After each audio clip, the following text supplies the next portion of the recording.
Good afternoon and a happy new year from the Smile IT Stadium. It's 2024 coverage with 90 minutes live in association with Easy Shelf Direct Limited. And this is our first game of the new year. And what a one we've got in prospect. Two teams that have hopes in finishing in the playoff positions at the top of Southern League Division 1 Central. Hertford, you feel, need to win this game against the Waltham Abbey side, who are humbled at home on Wednesday night by Welwyn Garden City. Plenty to look forward to. I'm Peter Hill. We'll have full live commentary on the match. I'm delighted to say, and a very happy new year to our match summariser, Simon Alamandy. Yeah, good afternoon, Pete. Good afternoon, everyone. Happy New Year to you, Pete, and to everyone listening. And as you say, 2024, start of a new year. And really looking forward to it. Hopefully it's going to be a good one for us and all our local teams. But first of all, our local team, we're concentrating on is Hertford Town. Well, it's a big game for Ben Hurd and his team, who came out second best in the East Herts Derby, the 101st East Herts League Derby on Boxing Day. You may have heard that with us here on 90 Minutes Live. We're winning by a goal to nil, but the feeling amongst Hertford fans were that if they'd taken their chances, they could well have got something out of the match. Let's take you through the team news. Just one change for Hertford from that side that took the field at Wadsham Park on Boxing Day. No Charlie Bain this afternoon. Urgis Pepaj comes in to make an appearance in the centre of midfield. So they'll start with Lou Mewett in goal. Back four of Ryan Burnell at right back, Karima Shani at left back. Two central defenders, Harry Gilzine and Ben Hurd. Playing just in front of that back four will be the captain, Joe Bennett. A little further in front of him, Sonny, will be Billy Mardell-Smith and Urgis Pepaj. And then a front three of Sonny Coughlin-Brown, Wilson Burnell and Sendedge. The Hertford substitutes this afternoon: Cardozo, Harry Peterson, Joseph Nardelli, Archie O'Brien and the young goalkeeper Will Cares. As far as Waltham Abbey are concerned, well, Billy Hollands obviously wasn't happy with what he saw on Wednesday night. He makes 5 changes to their starting lineup. So they'll start with Brad Robinson in goal, Usman Temetope, Ayo Taneowo, Jesse Akambuini, Andrew Trevanu, Kieran Cathline, Prince Dommer-Fry, Declan Ridings, Sam Shaban, Aaron Iomia and Olu Ogonowo. That's the starting lineup for Waltham Abbey. Their substitutes this afternoon: Babadai Kamara, Ace Laurent, Rimmel Daniel, Billy Holland and Jason Hallett to complete the lineup. So referees Joshua Evans. Listeners to 90 Minutes Live might remember him as the referee that set off Ware's Darian Furlong in the game against Stockfold earlier on in the season. And his two assistants, Matthew Rowling and Nathan Kitteridge. So got two teams here, Simon. Our one team, Hertford, almost pick itself these days. We know Brian Garzon, this is the last game that he'll be out. He'll be back, but Waltham Abbey really ringing the changes. Yeah. I mean, I'm not really surprised that Billy Hollands made the changes after that game last Wednesday for them. And I saw some of the the highlights and the goals from that game against Welwyn Garden City, and they were really humbled. I know Brad Robinson, obviously we know him from his time at Ware. He was really upset with the goals that he conceded, but from what we understand, Pete, the defence was absolutely shocking. It wasn't really sort of like down to him, but with these changes that they've made, they'll be looking to bounce back and put a good performance in today. Yeah, we spoke to Colin Hay, who's the chairman here at Hertford Town, of course, for the game, and he was saying he was there on Wednesday night and was shocked with how poor Waltham Abbey were. But it's been a bit of an up-down season for them, really. Away from home, they have looked fairly convincing at times. They've won 6 of their 11 matches on their travels, and they've got more points. They've almost got twice as many points away from home as they have at Cappershots. Last time we saw them, though, they were very convincing at Cappershots when they beat Ware in a game just about a month ago. But we're about to get underway here. Hertford in familiar blue shirts with white sleeves and blue shorts, and Waltham Abbey in their home kit of the green and white hoops and green shorts. Decent crowd here on New Year's Day. A few bleary-eyed faces recovering from celebrations of the coming in of the new year, and let's hope that we get something spectacular to start us off here on 90 Minutes Live in association with Easy Shelf for 2024. Away we go then. Hertford will be kicking from right to left as we see it, more or less right on the halfway line. We are here at the Smile IT, and an early touch for Ben Hurd, finds Harry Gilzine. Ben picks the ball up again, forward to Mardell Smith. Wears the number 10 shirt in the absence of Brian Garzon. So Joe Bennett picks up centre field, brings in Sendedge, who's given it away fairly cheaply to Sam Shaban. Sends Prince Domofry going down. The ball comes across the area, bisects everybody, coming in at the last minute on that far side of the field. But Hertford managed to get it clear, but only just. But there's a flag up to suggest that the ball went out of play on that far side, and that Waltham Abbey have got themselves a throw-in, which they take fairly quickly, but linesman's flag suggests that taken a little bit too quickly on that side, and so it's going to be a free kick to Hertford. Gilzine puts the ball out on this near side to Mashani, has to turn backwards. He's got Temetope all over him. But Waltham Abbey snuffle the ball back. Declan Ridings, first touch of the ball to Iomio, who was the player that really impressed when we saw them play Ware a few weeks ago. Coming down on that left-hand side and going to ground with the challenge from Ryan Burnell. It was Olu Oganowo. And, it's been a little bit cheap, that. I don't know how much of a touch Ryan got on there. No, I don't think it was. It was too clear, was it? He's tried to correct his foot a bit. He's gone down, and the referee's blown. It's a free kick in a slightly dangerous position. So where Hertford have got to defend this properly and this early in the game. Aaron Ioma, who's good bit of experience. He's played National League football. As he chips the ball in, and out comes Mewitt. Doesn't get a touch on it, but in the end it's just headed over the top. And I think it's Ryan Burnell who's down, who got the worst of it as Luke Mewitt came out, collided with his fullback, and Ryan gets up. It's a little bit groggy, but he's going to be okay. And early danger for Hertford Town side. Rather like Waltham Abbey's away record. They've won 6 out of 11 here, drawn 2, lost 3.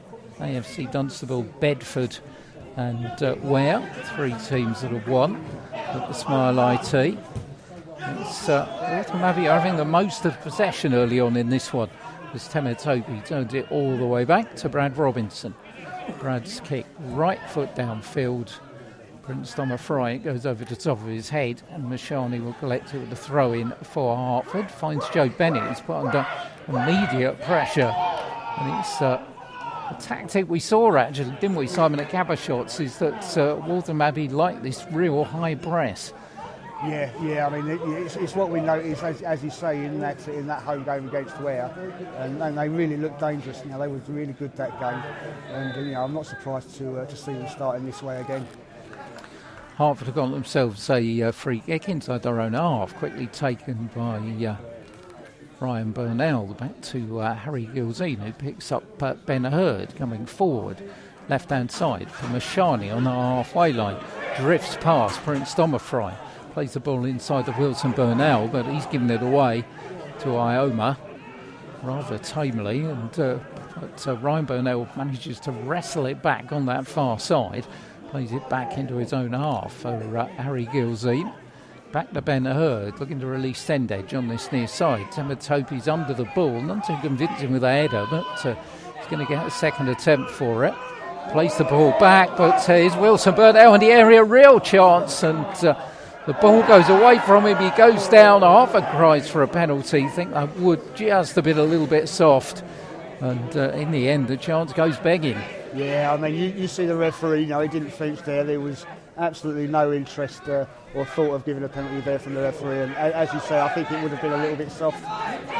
Action's going to shift to the other end here as they're coming forward, and here's Ioma, who lets the ball drift under his foot, and Coughlin Brown manages to get it back for Hertford. Here's Billy Mardell-Smith still inside his own half, now crossing halfway line, balls it to his left hand side for Sendage, puts it further down the line looking for Mashani. Crunching tackle coming in from Trevanu, and ball goes out for a throw in the Hertford, which has already been taken, and will go out again. They'll get another opportunity, but in the end the ball just ricochets out. There's going to be a throw in to the visitors from Essex. Waltham Abbey, who started off this morning in the final of the playoff places. They're in 5th place. Hertford down in 11th, but it is very tight at the top there. A couple of wins will put you back in contention. Hertford's run's not been too good of late, of course. 4 without a win after that number of home wins that they put together. Really, the 5-0 at Stockfold was a bit of a season changer for them. Haven't really recovered from that so far. In possession now with Coughlin Brown, just inside the Waltham Abbey half. Turns back inside his own half for Gilzine. Plays it across left to right for Ben Hurd. Has put his foot on the ball and turned back. Had Shaban in front of him. And the ball with Ben Hurd again. Plays it forward to Mashani in infield position. Sendage on this left-hand side. Plays it down the left flank, looking for Wilson Burnell. Trevanu's in there again. Wilson Burnell hits the deck, but gets up with the ball. Wilson puts it across, cleared from the near post, fired in by Sendage. Here's Pepaju puts it back to Sendage, left-hand side of the box. Still opportunities here, but in the end, ball goes out of play for a throw-in.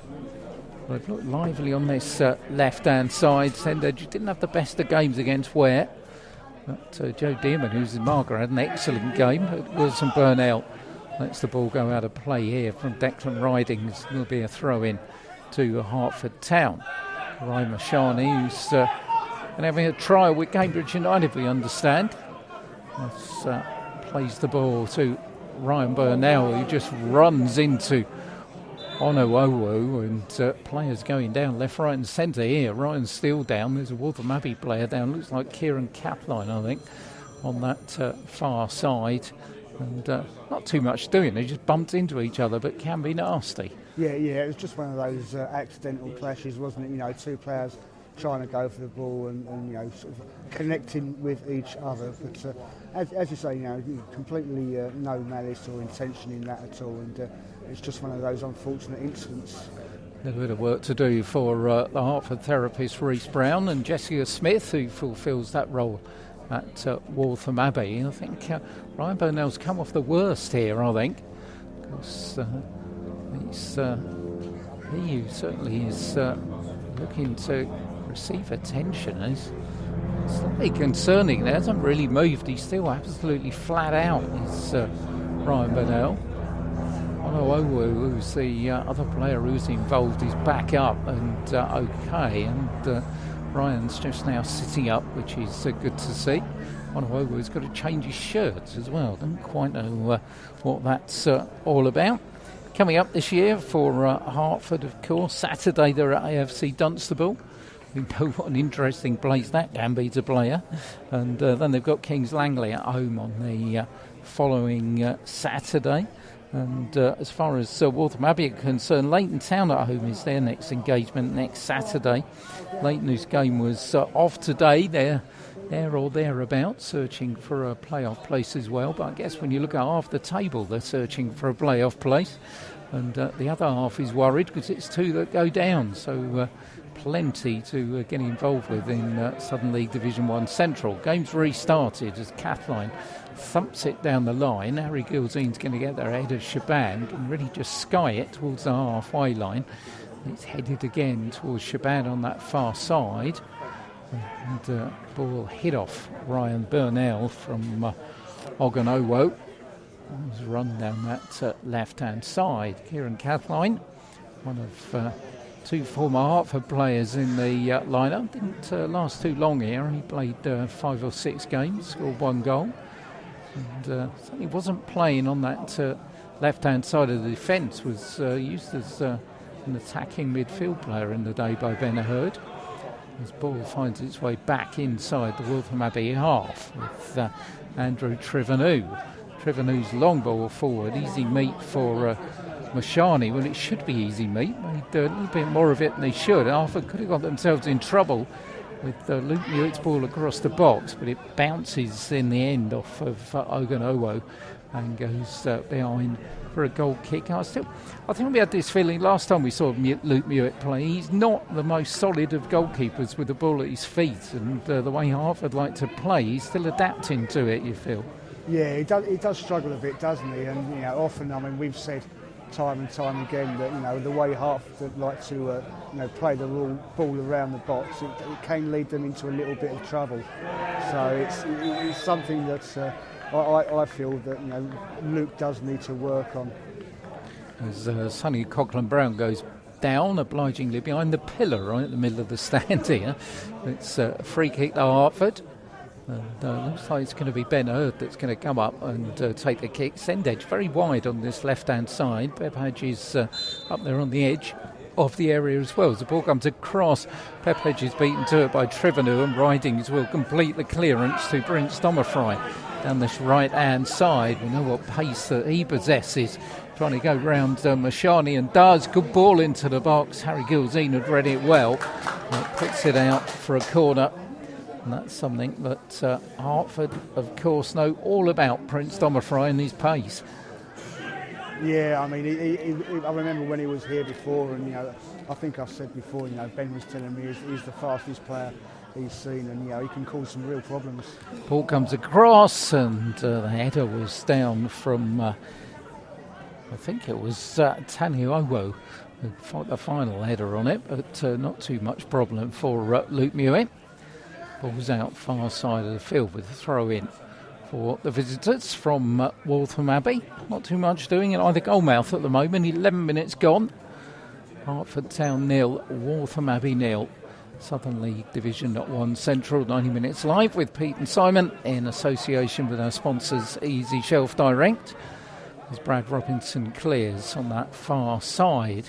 And Waltham Abbey back in possession and then give it away. Gilzine goes in, can't get the ball, but it'll break to Ben Hurd. Mashani will find his manager again. Then midway inside his own half, near side. Sendedge is beaten to the ball. It's all rather scrappy at the moment as Declan Ridings brings it back for Waltham Abbey to Trivenew, who will put it all the way back to his goalkeeper, Brad Robinson. Brad's long ball forward, but it's Ryan Burnell who manages to get a hold of it, but the ball's wrestled away from him on that far side by Ioma. Ioma maintaining possession, looking for some help. He finally finds it from Ridings, and it's gone all the way back to the halfway line. And indeed, it's gone all the way back to Route 1 with Brad Robinson. Waltham Abbey not showing that kind of pace they did when we saw them obliterate Ware really at Cavershots, but they got a chance now with the ball forward. Ball's pulled back across the box. It's Sam Shaban didn't bring it down well in the end, the top scorer, and the Hertford managed to get it away from him with Ben Hurd. Sendedge turns, but he's beaten to it at the second attempt, and Waltham Abbey back in possession. Ioma puts it back to Kathleen. But Declan Ridings, Ioma, goes through one tackle but can't get past Joe Bennett, who just thumps it forward. And in the end, it lands with Brad Robinson, who brings in Kieran Kathleen. Kathleen coming across the halfway lines, giving it away. It's all been scrappy at the moment. But here's Sonny Coughlin-Brown trying to present a chance here for Hertford down the right-hand side. Ridings in front of him. Burnell puts the ball across. Oh, Brad Robinson juggled it at the near post, but got it at the second attempt. And then clears right-footed downfield, looking to release Prince Stommerfry. Mashani's got to be alert here. Stommerfry manages to get there first, and he's got the ball away from Mashani, but then can't turn. And it will go behind for a goal kick to Hertford. I had a late night last night. Got a feeling both teams did as well, the way this has started. I was just thinking something similar. Yeah, I think sort of like suffering from the New Year's hangover. Not that I'm suggesting they was out drinking, but it's just that hangover from like staying up late and things like that possibly. So yeah, I mean obviously we're in the early stages of the game, but as you said, it is a little bit scrappy to start with. Here's Ben Hurd, forward for Pepash. Certainly will be looking to impress this afternoon. He's one of those players on the fringes of the first team, regular player on the bench, but hasn't really been first choice since Brian Garzon's been in the team. Mewett, far side to Burnell, who fails to take the ball at first attempt, and second attempt brings in Harry Gilzine. Gilzine all the way back to Mewett, who finds Gilzine again. The press now occurs from Waltham Abbey, and they manage to snaffle the ball back. Joe Bennett, good challenge coming in though, robs the ball away from number 4 Akambwini, but he then gives away a free kick. Ben Herb will take the free kick, chips it forward. Look for Coughlin Brown down the right hand side. He's managed to get the other side of the defence. That's to turn backwards down by the corner flag though. Coughlin Brown still maintains possession and brings in Joe Bennett midway inside the Waltham Abbey half, right hand side of the field. Little trio finds Ryan Burnell, courtesy of Billy Mardell-Smith. Burnell though has to turn backwards again onto the halfway line, and Harry Gilzine. Joe Bennett picks out Ben Hurd. Ben Hurd's ball chipped this side, looking for Sendage deep in Waltham Abbey territory. Turns inside, finds Pepash. Patient build-up play. Peshab looking for Mardell-Smith, who made the run. Would have been excellent if it had come off. An appreciative round of applause from the Hertford fans. And that's the kind of thing that they're capable of producing as Akambwini goes down. And Waltham Abbey win a free kick in their half of the centre circle, but just couldn't get the touch through to Billy Mardell-Smith there. No, he couldn't. I mean, it was a lovely run from Billy there. He spotted the opportunity and the space there to run into, but just failed to put enough on it to put him through. 16 minutes gone here at the Smile IT, 0-0. Welwyn Garden City not in action because their game was postponed against Hadley, where are in action though. They're away at Kings Langley, and we'll keep you up to date with what's happening all around the league at half time.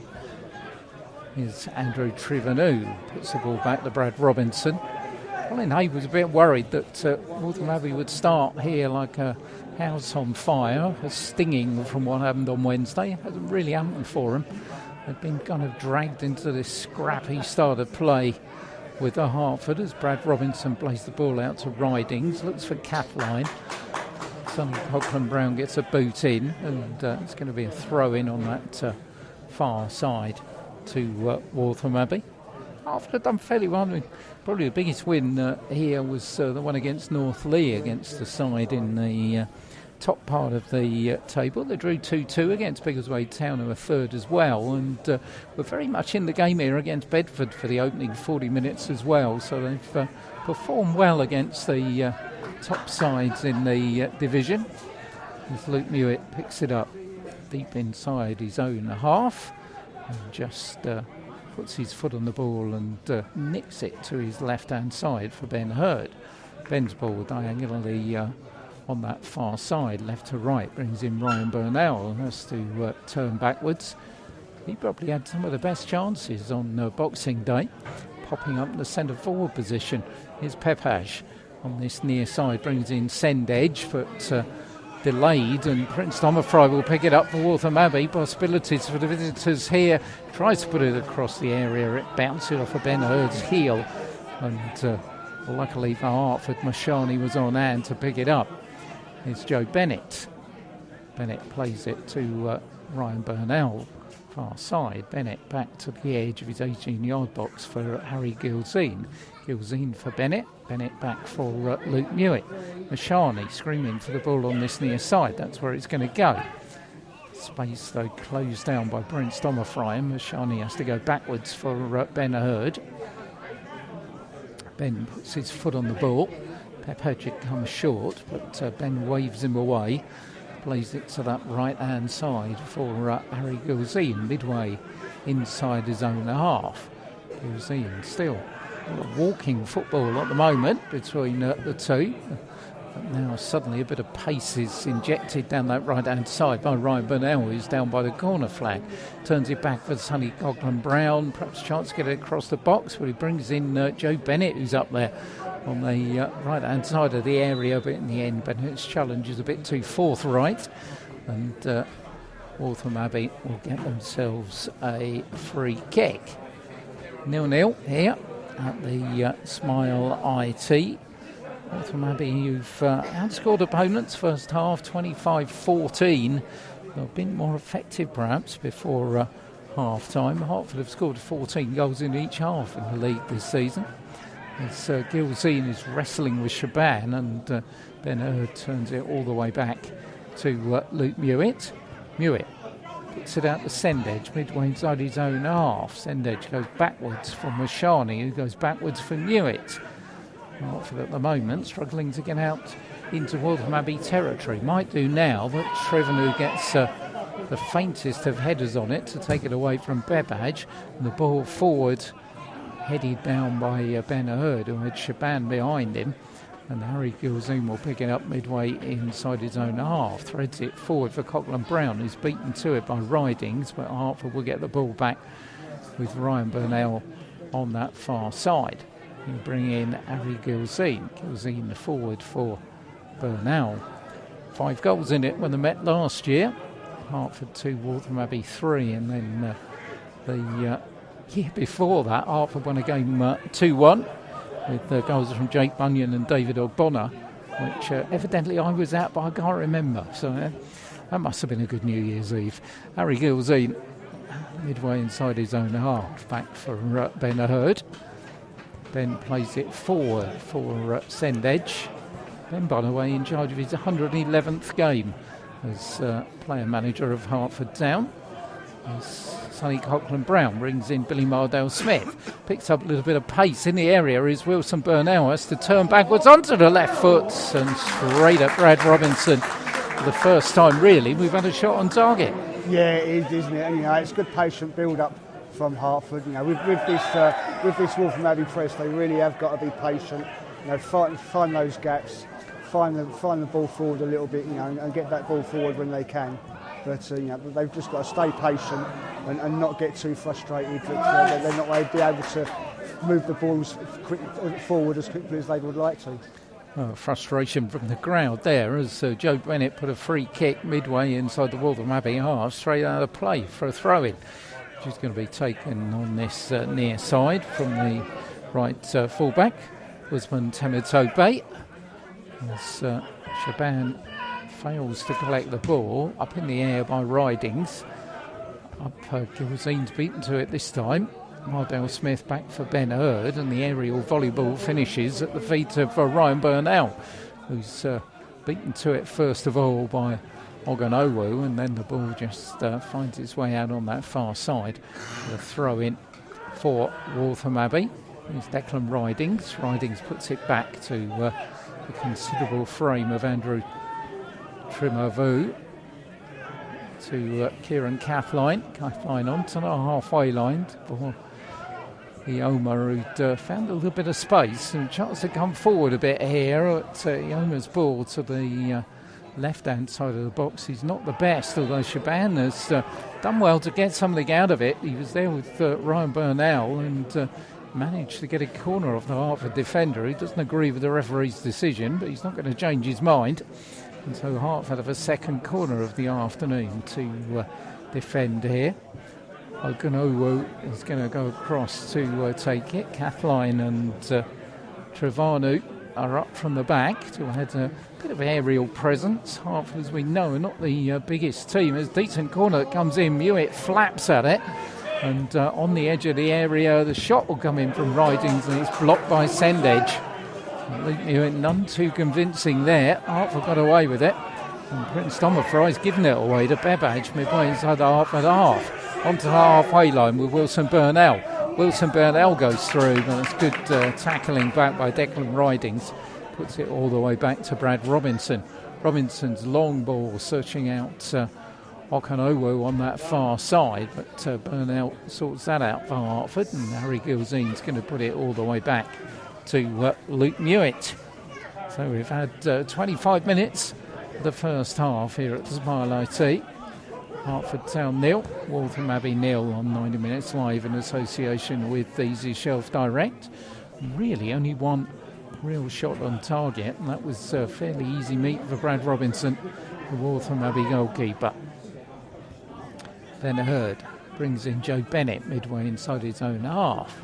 Bennett, who's really played the part since arriving here, former Potters Bar Town player, popped up at Welling Garden City a couple of seasons ago as well. As Sonny Coughlin-Brown will find him again on the halfway line. Forward for Mardale Smith, who's certainly looked lively when they've got him the ball, the number 10. And this near side is Ben Hurd, who's going to put it to Sendedge, who's on the halfway line. First time ball looking for Wilson Burnell, and then crunching into Sendedge on this near side is Tematope, who's going to have a little bit of a word from our referee Joshua Evans. And a warning to Waltham Abbey's right back. Ben Hurd's going to take the free kick for Hertford Town to Mardell Smith. Finds Sendedge left hand side. Further down the line, Mardell Smith there as well. Sendedge just chips it into the area, and Robinson will come out and quite comfortably collect. Former wicketkeeper, we were saying, at Waltham so as well, Brad, player we know well, thumps it out on that far side. It's a decent kick as well, but Waltham Abbey can't keep it under control first of all, and then Gilzean goes in. Did manage to get the ball, although Oganowo did the hurdling over the challenge, but it's only going to be a throw in to Waltham Abbey on that far side of the field. Floodlights on here at the Smile IT on a dull and grey New Year's Day, I think. 2024 has introduced itself in a rather dull and dismal fashion at the moment as far as the weather's concerned. Still dry though, as Ben Hurd chips the ball forward looking for Sonny Coughlin-Brown. It's a good flick on the header, but Wilson Burnell can't get on the end of it, and Brad Robinson will clear. Midway into the Hertford half, Shaban equally couldn't get a touch on it, and headed backwards by Ben Hurd for Luke Mewett. Here's Billy Mardell Smith. Midway inside his own half, forward onto the halfway line for Sendedge, back for Joe Bennett. Bennett forward again, this time for Wilson Burnell. Finds Ryan Burnell, his Pepage right hand side of the box, pulls it inside that box, and Sendedge got there ahead of Brad Robinson but couldn't control it. And Waltham Abbey will get it clear as Joe Bennett flies in on Ioma, and I think that is going to be a yellow card.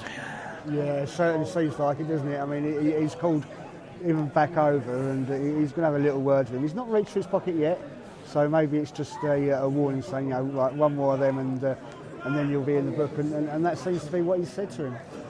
Well, Ioma's back up, so no card produced by our referee, but it's a free kick to Waltham Abbey. Brad Robinson, you know, we know he's a good keeper, but he looked none too certain there when that ball was nipped away from him by Sendedge. No, he didn't, did he? I mean, I don't know if it's the after effects of last Wednesday, maybe sort of like, you know, niggling in the back of his mind. But, you know, we know what Brad is capable of, and, you know, I'm sure there'll be some point today where he pulls off a stunning save or two to get a little bit of that confidence back that he needs. Well, at the moment, I think the crowd would like either goalkeeper to make a stunning save, because we've had very little so far to get excited about in the opening 28 minutes. Mashani picks the ball up on this near side. I haven't seen one of those inverted fullback runs from him, or Ryan Burnell, in fact, on the other side. Cause Ware some problems on Boxing Day, but not in evidence so far. There is Mashani, who might start one now. Puts the ball inside for Pepage, doesn't control it, but managed to get hold of it and then thumps it against Ryan Burnell. And in fact, I think both fullbacks must have heard me, because they were both in those kind of positions, but Nothing game off for Hertford. They're in possession again though, and Ryan Burnell picks it up on the halfway line, right hand side of the field. Has to go backwards for Harry Gilzine, who goes sideways for Joe Bennett, who goes backwards for Ben Hurd. And Ben will look to release send edge on this near side. Timatote out to wash it, and does, but gives Hertford a throw in. Midway inside the Abbott's half. It's going to be Karai Mashani. 17-year-old who's going to take it. Wilson Burnell goes down under challenge from Declan Ridings, and he wins Hertford a free kick. Left-hand side, just about 20 yards out. It's going to be Pepaj who is going to take it for Hertford. Coming up on the back is Harry Gilzine on that far post. Sonny Scotland Brown boys for a late run on that far post as well. Let's see what they can conjure up here. 2 forward and 2 back. As ball goes in, and it's fairly easily dealt with by Trevor New, around about thigh height. But Pepaj will win it back, but Mashani lost his footing, and in the end it is cleared forward. Ben Hurd gets a shove from Sam Shaban, and Hertford get a free kick. Shaban says, "What did I do?" Ben Hurd has a little bit of a word, wants his 2 penalties as well. And I think it was a foul. Yeah, definitely a foul. And obviously Ben's not too impressed with it. I think he wants a little bit more, but he's got the free kick. So I think he needs to get on with that. Takes the free kick, tries to release send edge down the left here, but gets too much on it. One bounce will take it into the fence.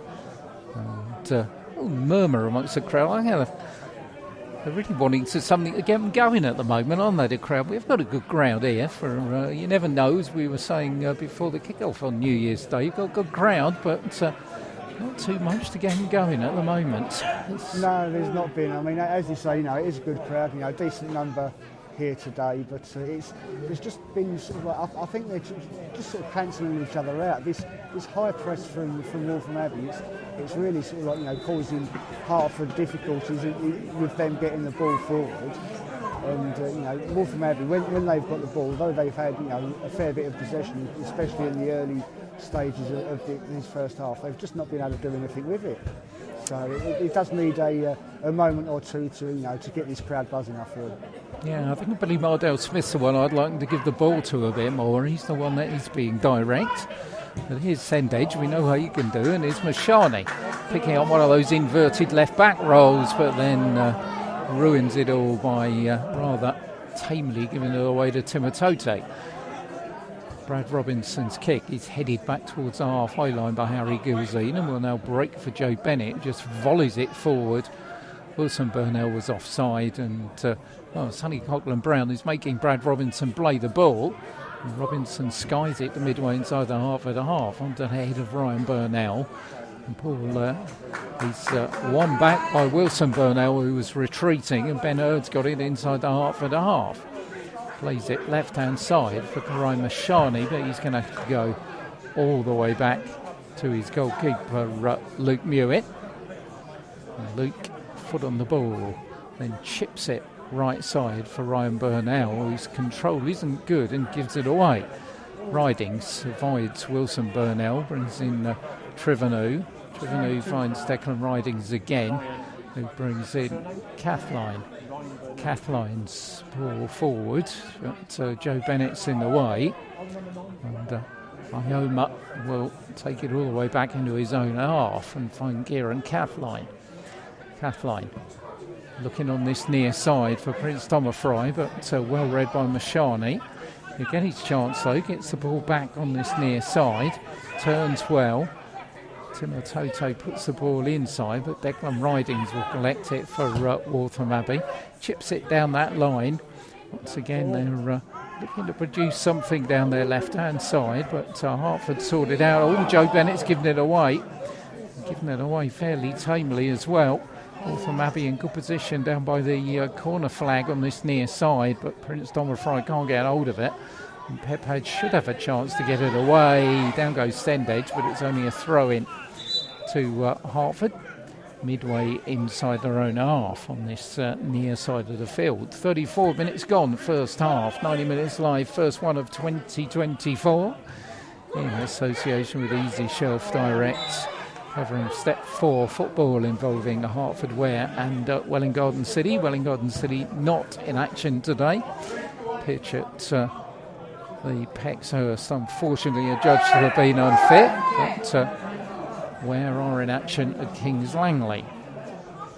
Far side of the field, Waltham Abbey, well, trying to come forward, but again it's another nothing ball as Mewett comes out and dribbles it back into his penalty area. And he looked to bowl the ball out, but couldn't find much movement. He's got Gilzine on the right-hand edge of the area, but he's going to bowl it a bit further to Ryan Burnell midway inside his own half. For Pepage, he's given it away. Kathleen puts it forward, and on that far side, Ogunowo is coming forward for Waltham Abbey. Gets the ball across the box, but Joe Bennett was there.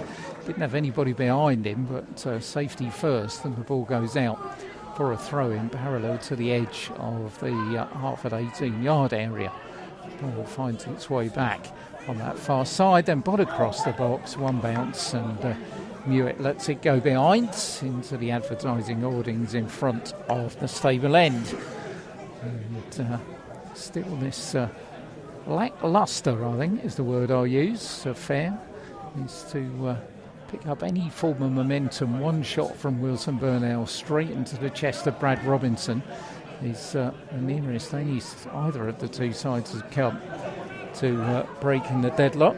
Hertford have kept 2 clean sheets this season, failed to score on 5 occasions, and 5 clean sheets for Waltham Abbey, and they've failed to score 3 times. But here's Shaban, hasn't had an opportunity and won't get one there because Ben Erd's in the way. Plays the ball back to Joe Bennett, who brings in Mashani, left-hand side of the box. Hertford a chance to get it clear, still taking their time about it. A bit of pace now from Mardell Smith. Plays the ball for Joe Bennett, still on the edge of his own 18-yard box, but looks for Coghlan Brown on that far side. He can't grab the ball, and in the end it's Tony Owo who puts it back to his goalkeeper Brad Robinson. Brad's clearance not the best, and Hertford will get it back with Mardell Smith. Mardell Smith forward for Coghlan Brown on that far side, goes centre field for Joe Bennett. Sended just pulled out wide on the left again. Joe Bennett doesn't see him, picks in Mashani. Centre field is Wilson Burnell with those quick feet, goes round the lunging challenge of Prince Domafry, and on that far side brings in his brother Ryan Burnell, but still a little bit laboured by Hertford as Harry Gilzine comes forward and then plays the ball backwards onto the halfway line for Ben Erd. He goes around Shaban, comes forward, chips it, looking for the run of Coghlan Brown, and Brad Robinson will come out and collect it very easily. Long clearance, very quickly upfield. Mashani's got to watch it and does, away from Prince Domafry. Decent battle between those two. Mashani's got a bit of pace about him as well. As we were saying earlier, I don't think anybody's got the pace of Prince Domafry, but Mashani reads the game well. Is Ben Erd forward for Joe Bennett. Then picks it up again and then chips it to Wilson Burnell on the halfway line. Bounces off his chest. Ridings it, it's a boot in it. And Trevanu finds Shaban.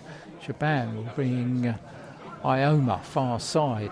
Ogunowo going for a run down the left-hand side, but Gilzine's in the way, and Waltham Abbey will have themselves a throw-in 7 minutes before half-time at the Smile IT, as we look for the deadlock to be broken by someone.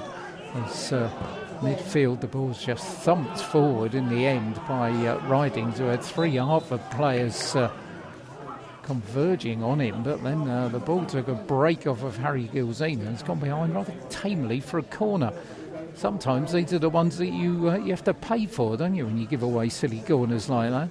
Yeah, that's it, isn't it? You know, it's something that could have been easily avoided, I think. And as you say, sometimes it can cost you. Hopefully not on this occasion. Ogunowo with the corner, it's a high one. Mewett hasn't come for it, and coming in on the far post was Prince Domafry, but he couldn't get his head to it. In the end, there's no real danger for Hertford. the keeper, Luke Mewett, but I do sometimes doubt him when those balls come across. Doesn't quite make his presence felt. As Wilson Burnell is beaten to the ball on the halfway line, Trivenu will turn it all the way back to goalkeeper Brad Robinson. Robinson for Kieran Cathline midway inside his own half. Chips the ball forward. It will break to Shaban, who'll bring in Oganowu, but Harry Gilzine is there. The ball finds its way back, and on the edge of the Hertford box, it's finally brought back to Luke Mewett. He dribbles it away and brings in Sendage, still deep inside his own territory, but he will release Karai Mashani. Here comes Mashani, and he's brought down, and that is going to be a booking for the number 4, Akambwini, and he finds himself in the referee's book, and I think he got that just about right, the referee. Yeah, he's had no hesitation there. As Mashani's there, he's on a good run, and although it's in his own half, but he's just brought him down, and absolutely correct to give him the yellow card there. Free kick to Hertford then, just inside their own half. Ben Hurd with it. Joe Bennett had made a run forward, but he's still in advanced position. Looks to find Sendage on this near side, but rather symptomatic of the way it's been going for both teams in this first half. The ball cannons off his boot and goes out of play for a throw-in.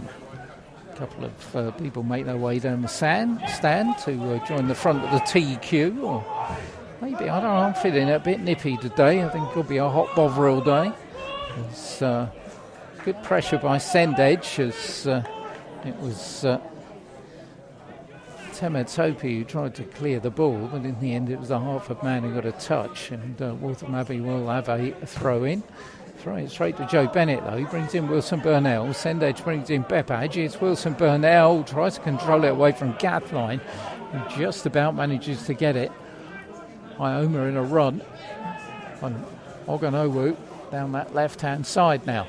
Tries to go outside Ryan Burnell, but that's excellent defending by the young right back, who puts the ball down the line to Billy Mardell-Smith. Perhaps opportunities here for Hertford. Turns inside to Pepage. Pepage looking for Coghlan Brown. Wilson Burnell will get it back. Finds his brother Ryan on the far side. Pepage again to the edge of the area for Coghlan Brown. And then there's a meeting of two players once more who go down with a big thump. Declan Ridings has gone down for Waltham Abbey, and Urgis Pepage is the Hertford player who are down. Both should be able to get up without any need for therapists, or I don't know, should we be calling them therapists, physios? What do we call them these days? Sponge people? I don't know what we call them. I mean, there's so many different things and titles and whatever that they go by, isn't there? So who knows? I don't know. Bearers of the sponge, perhaps. Who knows? Ioma tries to get the ball beyond Ryan Burnell, who's been as solid as a rock so far this afternoon. Hertford's right back. His left back colleague Mashani finds himself inside the centre circle, brings in Ryan again, plays the ball out to Sonny Coghlan Brown, got a little bit of space to move into. Mardell-Smith going outside him. Here is Billy Mardell-Smith, can't get the ball across though. But Waltham Abbey still got some work to do, and in the end it's taken over the goal line by Tani Owu, and Hertford will get a corner on that far side. Mardell-Smith wants to take it quickly, but then decides against it. And reinforcements arriving in the area. Sendage is going to take it with the left boot. Harry Gilzine's poised for that late run from the edge of the area. Joe Bennett's up there as well. Waltham Abbey have got Prince Domofrey. He's midway inside his own half. He's the furthest advance for them. So Sendage with the corner. Last 5 minutes of the half here at the Smile IT. Chips it up in the air. Up goes Gilzine. Managed to get the header. Breaks for Pepage, who fires it in. And in the end, it takes a deflection and goes behind for another corner. It's a great header there from Harry Gilzine, and unlucky shot comes out edge of the area, and good clearance for another half corner. I think it was Temetoto who got behind it. The corner's played to the edge of the area for Joe Bennett. Couldn't get a shot in, so Sendage will get it back. Chips another good ball in. Brad Robinson didn't make the punch, but there's a linesman's flag up on that far side before Harry Gilzine could do anything about it. Was it me, says Harry. referee points in his direction, and Waltham Abbey get out of jail with a free kick in the last minute and a half at the Smile IT. Got a couple more facts about Waltham Abbey in our half-time sequence. No Muppet fact, because for those of you that follow such things will know we've already done Waltham Abbey, all to do with Joey Essex and a red carpet. As Ben Hurd thumps the ball onto the roof of the stand that we're sitting in here at the Smile IT. If you have a look at the league as well, a halfway point in Southern League Division 1 Central, with a lot of teams having played their 18 games out of the allotted 36. Only 19 teams in the division this season, of course. We're going to get some more football next season when the division expands to 22, which will mean a few more Saturday games. Teams getting a Saturday off every now and again, which I don't really like. Supporters don't really like either. So Waltham Abbey have got a throw in here. Throw to the edge of the Hertford box, on by Joe Bennett. Wilson Burnell finds Bennett again. Bennett's ball on the far side. Goglan Brown has to put the brakes on, but maintains possession. He's over the halfway line. Here's Karai Mashani coming forward. Mashani drifts into one of those central field positions, going from left to right, brings in Mardell Smith. Mardell Smith far side for Ryan Burnell. Goes round one. Ryan Burnell's got a chance to tee up a cross here. Doesn't take that chance and finds Joe Bennett. Bennett will find him again. Burnell going backwards to Mardell Smith. Maybe he'll put it in the box, but he goes wide to Ryan Burnell again. Burnell going all the way back, and it's been Hertford's first half really. They haven't taken their opportunities. Ryan Burnell had the chance to get that ball across the box and didn't, and now they're back on the halfway line with Joe Bennett and giving the ball away to Okanowo. Well, they do manage to get it back. Pepage avoids the challenge from his fellow number 8 Declan Ridings, and further down the line his Sonny Goglan Brown won't get hold of it, and that pass to Blake kind of sums up the first period from me, Simon. I mean, got into a good position and then suddenly they're back on the halfway line. Yeah, that's the thing, isn't it? I mean, they are finding it difficult to find these little pockets of space. When they do, and they get the ball forward, they've caused a couple of little problems for the Waltham Abbey back line. But they are trying to, kind of snuffing it out and limiting those chances for Hertford. I see our friend Ian Bush down there with his camera. I would say if it was in the old days, he'd have plenty of spare film. I suppose, but plenty of spare megabytes, I should think. There can't be much worth taking pictures of this so far. Let's see if Waltham Abbey can do something in the dying moments of the first half. Ioma. Ball push forward, but Okanowo won't get that. And Ryan Burnell, who's had an excellent first half for Hertford, shepherds the ball back to Harry Gilzine. And our referee, Joshua Evans, sounds the half-time whistle with a smattering of applause, which I've got to say is probably more people keeping their hands warm than making their comment on the opening 45 minutes. I think so, yeah. It wasn't the most entertaining first half, was it, for the people that are here today? But, level at half-time, 0-0, I think that's probably just about right. Hertford having had the better of the chances. Waltham Abbey not really troubled Luke Hewitt in the Hertford goal at all. But Waltham Abbey, as I've said before, with that high press, really are sort of causing Hertford issues in getting the ball forward, finding those spaces. But when they've found those spaces and got the ball forward, they've done really well and created some good chances. So hopefully we'll be in for a brighter and a more entertaining second half. Well, both teams were looking to bounce back after disappointing results over Christmas. Hertford going down in the local derby 1-0. Waltham Abbey humbled at home by Welwyn Garden City 4-1. But neither manager really has got one of those bounce backs so far. As Simon says, we'll see what happens in the second half as we enter the half-time sequence here on 90 Minutes Live in association with Easy Shelf Direct. See Brian Garzon down there with his scarf around him. He's someone that Hertford certainly are missing. He'll be back for their next game, or back available for selection at AFC Dunstable next Saturday. A couple of other bits I found out about Waltham Abbey. Didn't realise that King Harold, he of 1066, and the watch out, somebody will take their eye out with that joke, was he's actually buried in Waltham Abbey Church. There's actually a plaque there to tell you that King Harold is buried there. And Waltham Abbey is also situated on the Greenwich Meridian line, and there's a pavement mosaic in Sun Street, evidently dividing east and west. So you can go there, have one foot in the east, one foot in the west if you go to Waltham Abbey's Sun Street.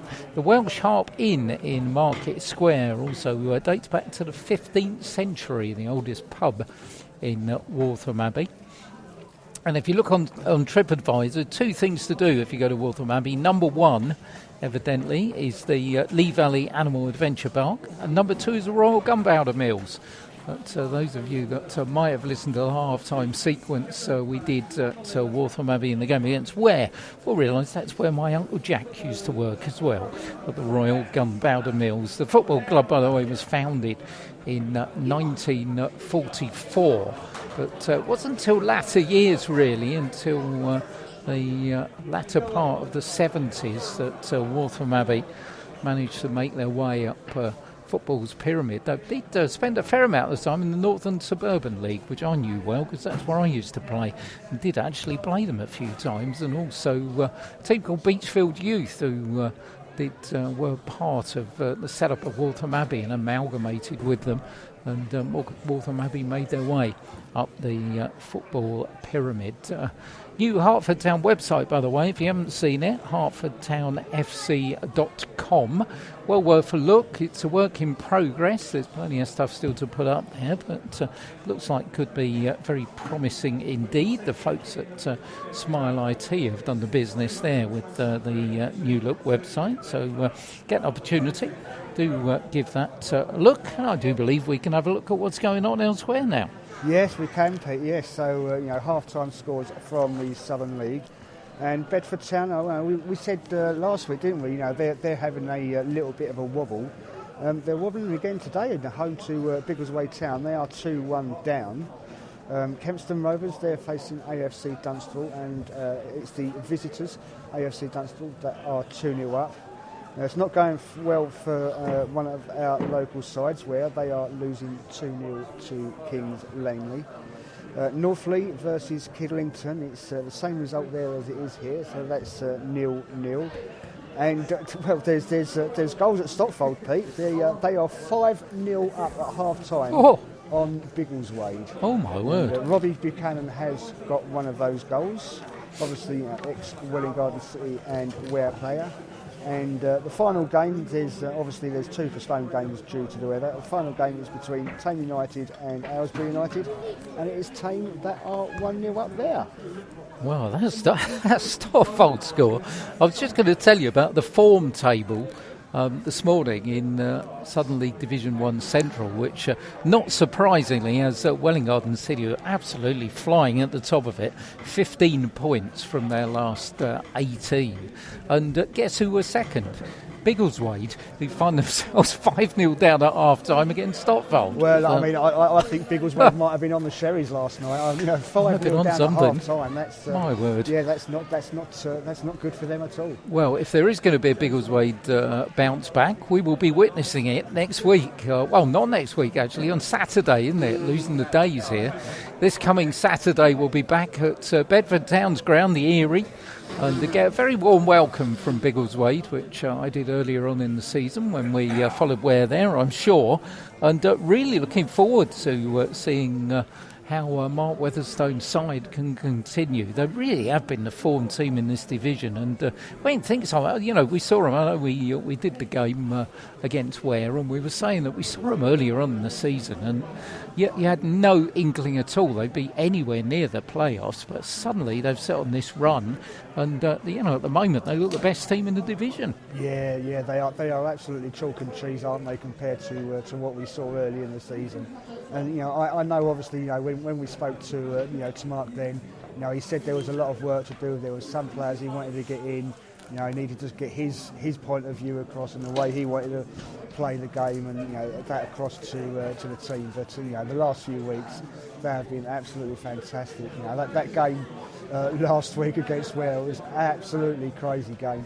But with that result last week against Waltham Abbey as well, compared to how they was doing before, they really are the team to watch at the moment in the league, and looking forward to that next Saturday. Yeah, and certainly in Bailey Stevenson, they've got one of the highest strikers in the league so far as well. And I'm going to say he's done a really good job because he's a first-time manager. I mean, it's the first time he's managed at this level. So that as Ben Herb will testify here in his first couple of seasons, that takes a little bit of doing. The Golden Boot.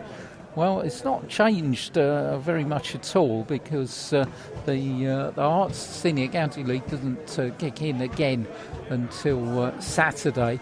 Neither does the Spartan South Midlands. So still at the top, Eben Mabona, who plays his football here for Hatfield Town with 21. Kamari Collington, his strike partner, also of Hatfield Town's got 18, as has now Liam Dawson of Ware, 17 for Jamie Marshall of Hertford Heath. Then you have to go back a little bit for 2 on a dozen, Louis Debenham of Westmill and Kendall Giamphy of AFC Welling. So that's the way that the 90 Minutes Live in association with Easy Shelf Golden Boot does look.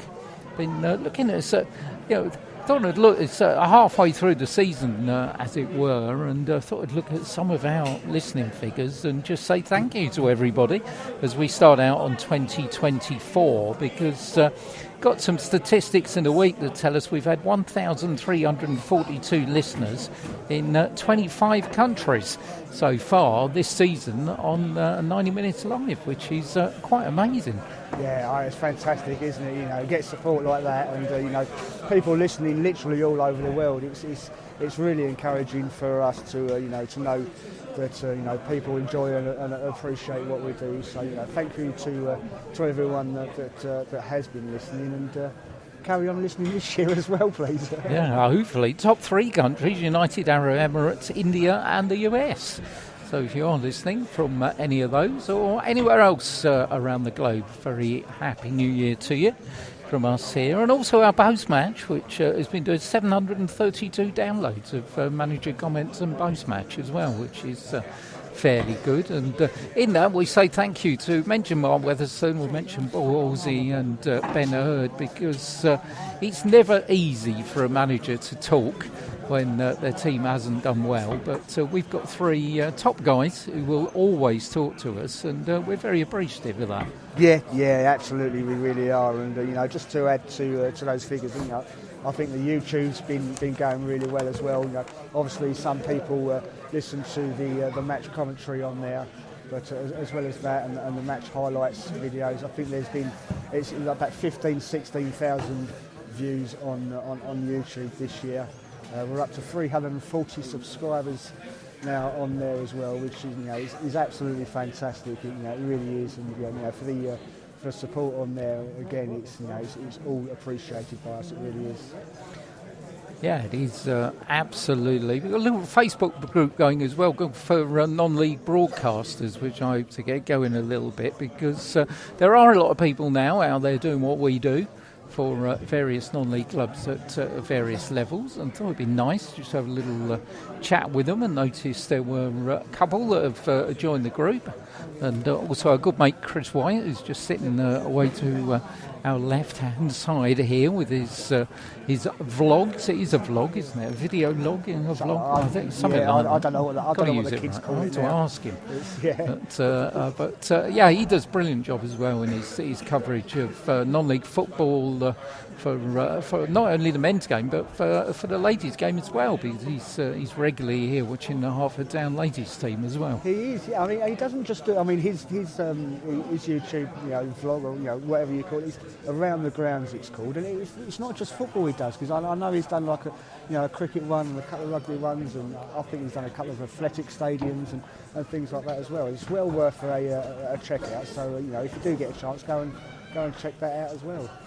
Yeah, lots of good stuff going on various channels of social media associated with non-league football. Subwatch, by the way, tells me that Billy Hollands might fancy a change here, because I can only see a couple of substitutes out as far as Waltham Abbey are concerned. All 5 Hertford subs are out there. The subs for Hertford, well, Harry Peterson and Cardozo are the attacking substitutes that are out. And interesting to see, obviously, on the bench. I haven't mentioned him because he hasn't gone on so far, but Jason Hallett back at Waltham Abbey, a player that was almost going to be a wear player, didn't like the idea of this kind of surface and the damage it would do on his knees. No, that's right. I think that was that was a shame because I mean we all know what Jason Hallett can do, can't we? At this level. I mean, I know he was at step 5, wasn't he, before as well, and he's come in here and he can score goals. So I mean, maybe that's one of the reasons he's on the bench because, as he said, this sort of surface isn't too favourable on his knees. So maybe that's one of those reasons. But we'll see what Billy Holland does in the second half. Yeah, certainly will. And while we're saying thank you, I'm sure a thank you to Hertford for the way the fans have come out in the first half of this season. If you look at the attendances in this division, Bedford, unsurprisingly, top of the attendance league, 472 average. Leighton Town second, 368. And then Hertford a third at 312. And when you consider last season, the average gate here was 249. That's quite an increase for them. Stotfold are fourth, 240, and Ware 229 are fifth. And their last season gate was 186. So when you look at it, that's a fair percentage up in attendances for local clubs. Yeah, it's a good game, isn't it, for those clubs? And it's nice to see that people are coming out and supporting their local teams. So it's great. I mean, that for Hertford. I mean, that's like what a 25% increase on last season, isn't it? So it's fantastic. Yeah, they've just, by the way, with the website, just launched a membership scheme which will give you money off of merchandise, money off at the bar, and various other things. That's worth a look out on the new website. £20 for season. Teams are coming back out here at the Smile IT. We'll tell you about any change. I very much doubt there's going to be any Hertford changes. I think I'm pretty safe giving you the Hertford lineup. But looking at this one, there's a 12 out there. Simon Bill, he was out there at the beginning because they have no number 3 out there. That's Taniowo playing at left back, but wearing 12, I think. But we will see. But what's happening at the moment? As far as the Hertford team are concerned, Lou Hewitt's in goal. 2 fullbacks are Ryan Burnell and Karaima Shani. Centre-backs Harry Gulzine and Ben Hurd. In the centre of midfield, Joe Bennett mops up in front of the back 4. In advance of him, Murges Pepage and Billy Mardell Smith. Wilson Burnell through the centre, Sendedge on the left, and Sonny Coghlan Brown on the right. I'm not sure, I don't think that is a substitution because I think he had that 12 on when he came out, but we will continue to have a look. There with no number on as well, isn't there? Yeah, that's Okanowo who had that thumping challenge in the first half and had to change his shirt. So there's no board gone up, so if there was a substitution that had been made, I would think there would have been a board up. But I'll go through the Waltham Abbey lineup once we restart and they get an appropriate stoppage in play. So it's 0-0 here at half-time. And in the words of a famous song, things can only get better in the second half. It's not been the best start to 2024. So I hope where you are, you've got a nice cuppa, you're in the warm, and you're ready to be, hopefully as we are, entertained in the second 45 minutes. As away we go with Waltham Abbey kicking from right to left. Karaima Shani heads the ball towards the halfway line, straight at the feet of Declan Ridings. Ridings' ball on that far side. Ioma, who I expected more from him, had a very good game last time I saw him against Ware, but he's been a bit of a bit part player for Waltham Abbey in this one so far. Forward, Wilson Burnell beaten by Trevanu in the air, but Mardell Smith will bring it down the ground on the halfway line. Plays the ball back to Karaima Shani.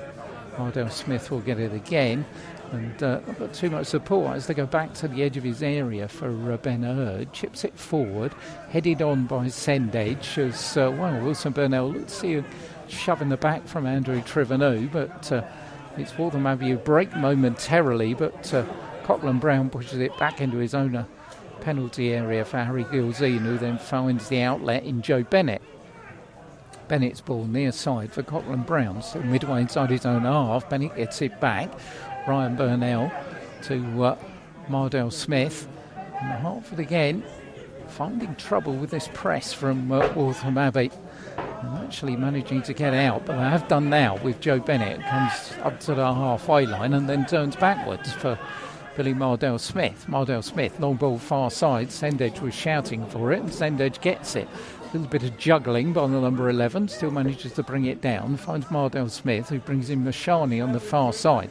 Sends Sendage going down left-hand side of the box, trying to get it across. Doesn't get across. Here comes Joe Bennett. Oh, what was he doing with that? Well, I don't know whether it was a shot or a cross. I don't think he knows as the ball breaks all the way back to Luke Mewett. And that was a good chance. Yeah, that was a good chance, wasn't it? You know, Joe, I think he's tried to shot there, but it's unfortunately it's ended up nowhere near going towards the goal. Well, he has scored this season, of course. Scored a thumping volley against North Lee, which opened scoring in that game, but got it all wrong on that occasion. Waltham Abbey then Brad Robinson in goal, Usman Tematope at right back, Ayo Tayano Iwo at left back. Just break here as Hertford are coming forward. Mardell Smith lets it run for Ryan Burnell. Burnell's still going, shows good strength. On this side brings in Coughlin Brown across the box, and Wilson Burnell tried the spectacular and hooked it with his foot and trailing leg over the top of the crossbar, but enterprising stuff from Hertford Town. Yeah, it's a good start from Hertford in this second half. Obviously they're kicking towards the stable end. Good crowd there behind in the stable end, and this stand here is absolutely packed as well. So obviously be interesting to know what the attendance is, having spoken about the attendances there before. But good move there for Hertford, and a good couple of early chances in this second half as well. Defending to be done, but Mashani does it well, goes all the way back to Luke Mewett. So quickly, Brad Robinson in goal, Osman Tematope and Ayo Taniowo are the two full-backs. Centre-backs, Andrew Triveneau and Kieran Kathleen. And in midfield, Jesse Akambuini and Declan Ridings and Aaron Iomia in support of a front three of Sam Shaban in the middle, Olu Ogunowo on the left-hand side, and on just breakers, ball put across the Hertford box. And on the edge of the area, it's Joe Bennett who manages to get it clear. So chances at the other end, as Prince Domafry is the one who completes that lineup. So here's Kieran Kathleen on the halfway line on this near side. Ryan Burnell, though, picks it up for Hertford. Much better start this second half. Wilson Burnell running against Kathleen, who he gets no change out of whatsoever. Brings in Triveneau, and it does appear that possibility both teams had some harsh words at half-time, the way they've come out here. It does seem so, doesn't it? We've got a complete contrast to the start of the first half so far. Good opportunities for either side. As Ioma picks the ball up again on that far side. Okanowo going down the line, but it's Sam Shaban right on the edge of the area, looks for the on-running Ioma, and in the end it was a good challenge by Ben Hurd, which gives Waltham Abbey a corner on that far side of the field as a little bit of rain starts to fall here at the park. It's going to make the surface a little bit zippy as it does. Corner's taken quickly. Waltham Abbey looking to get the ball across the box. They will do now, but it's hit out by Billy Mardell Smith. And further forward by Coughlin Brown. There was a handball on the edge of the area, which referee had noted against Akambuini. And so Hertford will get themselves a free kick, which Ben Hurd will take, bringing Harry Gilzine. Gilzine coming forward. Just seems to be more pace about the game now. Pepage for Ryan Burnell. Burnell back for Gilzine. Gilzine, far side, looking for Mashani, who has to go backwards and controls the ball well in the end. But to Ben Hurd, as the rain really begins to fall here at the Smile IT. Joe Bennett going forward far side. Oh, crunching challenge came in there. And, well, it looks to be in some discomfort having gone down over there. I think it's Tematope. And Waltham Abbey players accusingly looking at Joe Bennett. I think it was quite that bad, but he certainly felt it. Yeah, he's really not too comfortable there at all, is he? As soon as he went down, he's banging the ground. You could see, the pain on his face, and obviously the refs being quick to get the physio on, or whatever you're going to call it. Jessica's out there with a sponge. I'll tell you that. He's down. Hopefully he will be okay. Number 3, I don't think he's going to take any action against Joe Bennett. He's standing where the injured player is at the moment. And not sure whether it's going to be a free kick, actually, where the ball is placed. But we'll see when the game hopefully will restart in a couple of moments. Usman Tematope, he's still down. I think he's just about to get up. Looking at the table, by the way, if it does continue the way it was at half time, it's going to look interesting up there, because Bedford's lead could be cut to 2 points tonight if Biggleswade Town continue their dominance over the league leaders. Bad afternoon for Ware so far. Going to drop further out of the playoff picture, going down to Kings Langley side, who will put themselves into the playoff picture with a victory. But Tematope is going to come on again, having gone off once we restart. It is a free kick. It's going to be taken right on that far side of the field. Longer high ball to the edge of the Hertford area, headed out by Ben Hurd. It's Ioma going backwards, but surrounded by blue and white shirts. Did well, but in the end it's given away and then one back as Gilzing comes in, can't control the ball. He is Ioma, couldn't control it first time. Okanowo down this near side, and the ball will go out for a throw in to Waltham Abbey. Okanowo leaving it for his left back. Taniowo looking for some movement. Okanowo provides it, and Taniowo gets the ball across the box, one bounce into the chest of a grateful Luke Mewett. Bowls in out of Ben Hurd, who picks up a little bit of speed, then goes down under challenge from, once again, it was Akambwini with the challenge. He's got to be careful. He was the one player to be booked in the opening half. Joe Bennett will take the free kick for Hertford Town. In fact, he's now going to leave it to Ben Hurd. Looking for the send edge far side, can't keep the ball in, drifts out of play.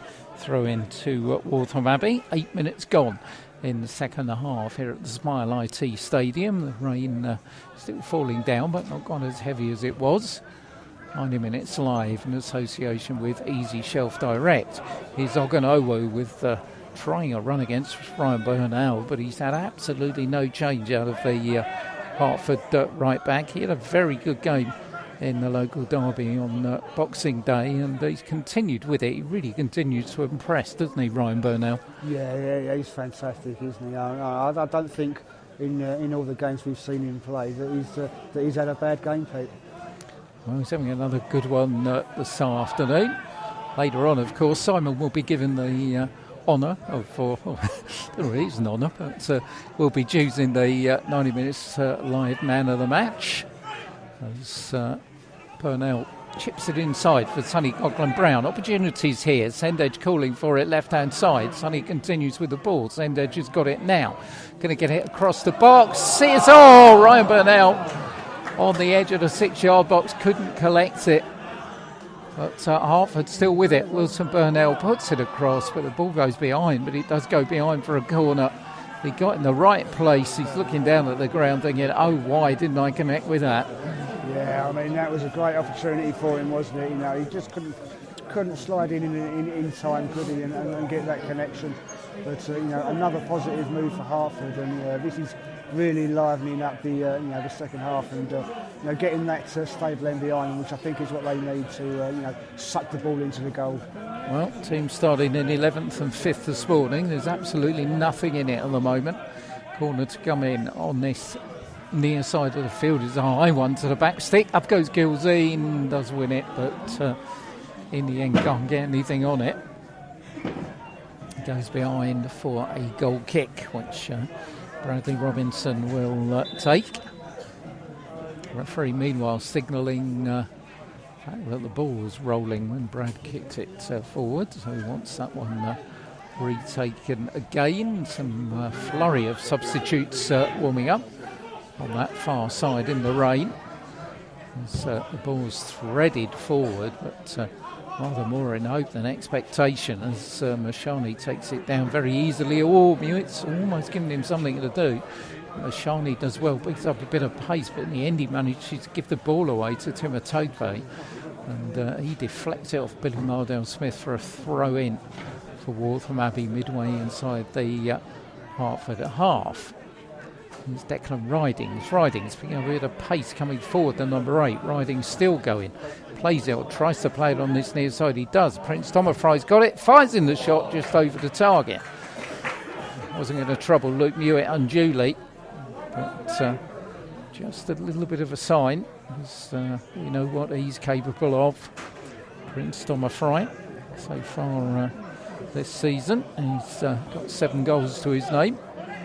As Cochran Brown goes in, can't control the ball. Taniowu is there with it, puts the ball to the edge of the area, but Ben Hurd gets a boot in, and Hertford will clear it with Pepage. Chance for Wilson Burnell to run forward between 2 defenders. Good defending by Andrew Trivenu. He managed to get the touch on it. Robinson was retreating, and in the end just scuffs it behind for another Hertford corner. So he scuffed it in. I think that might have landed on the train bridge, Pete. I think he wants to mind your car. Force he's put on that. Corner to be taken on this near side. Gilzine to come up from the back yet again. Ben Hurd's made his way into the box this time. Waltham Abbey have got everybody back. Hertford have taken it short. Here's Pepage, edge of the area, fires the ball across, well headed out by Trivenu. And there's a race on that far side, which Harry Gilzine does very well to win and get the ball back for Hertford, but then it's been snaffled away from Ben Hurd. And the ball pushed back. Oh, it's Wilson Burnell in the area. Ball back pass, pulls it across, comes up Brown, puts it in. Hertford go in front. Waltham Abbey, architects of their own downfall. And Hertford take the lead at the Smile IT with 13 minutes of the second half gone.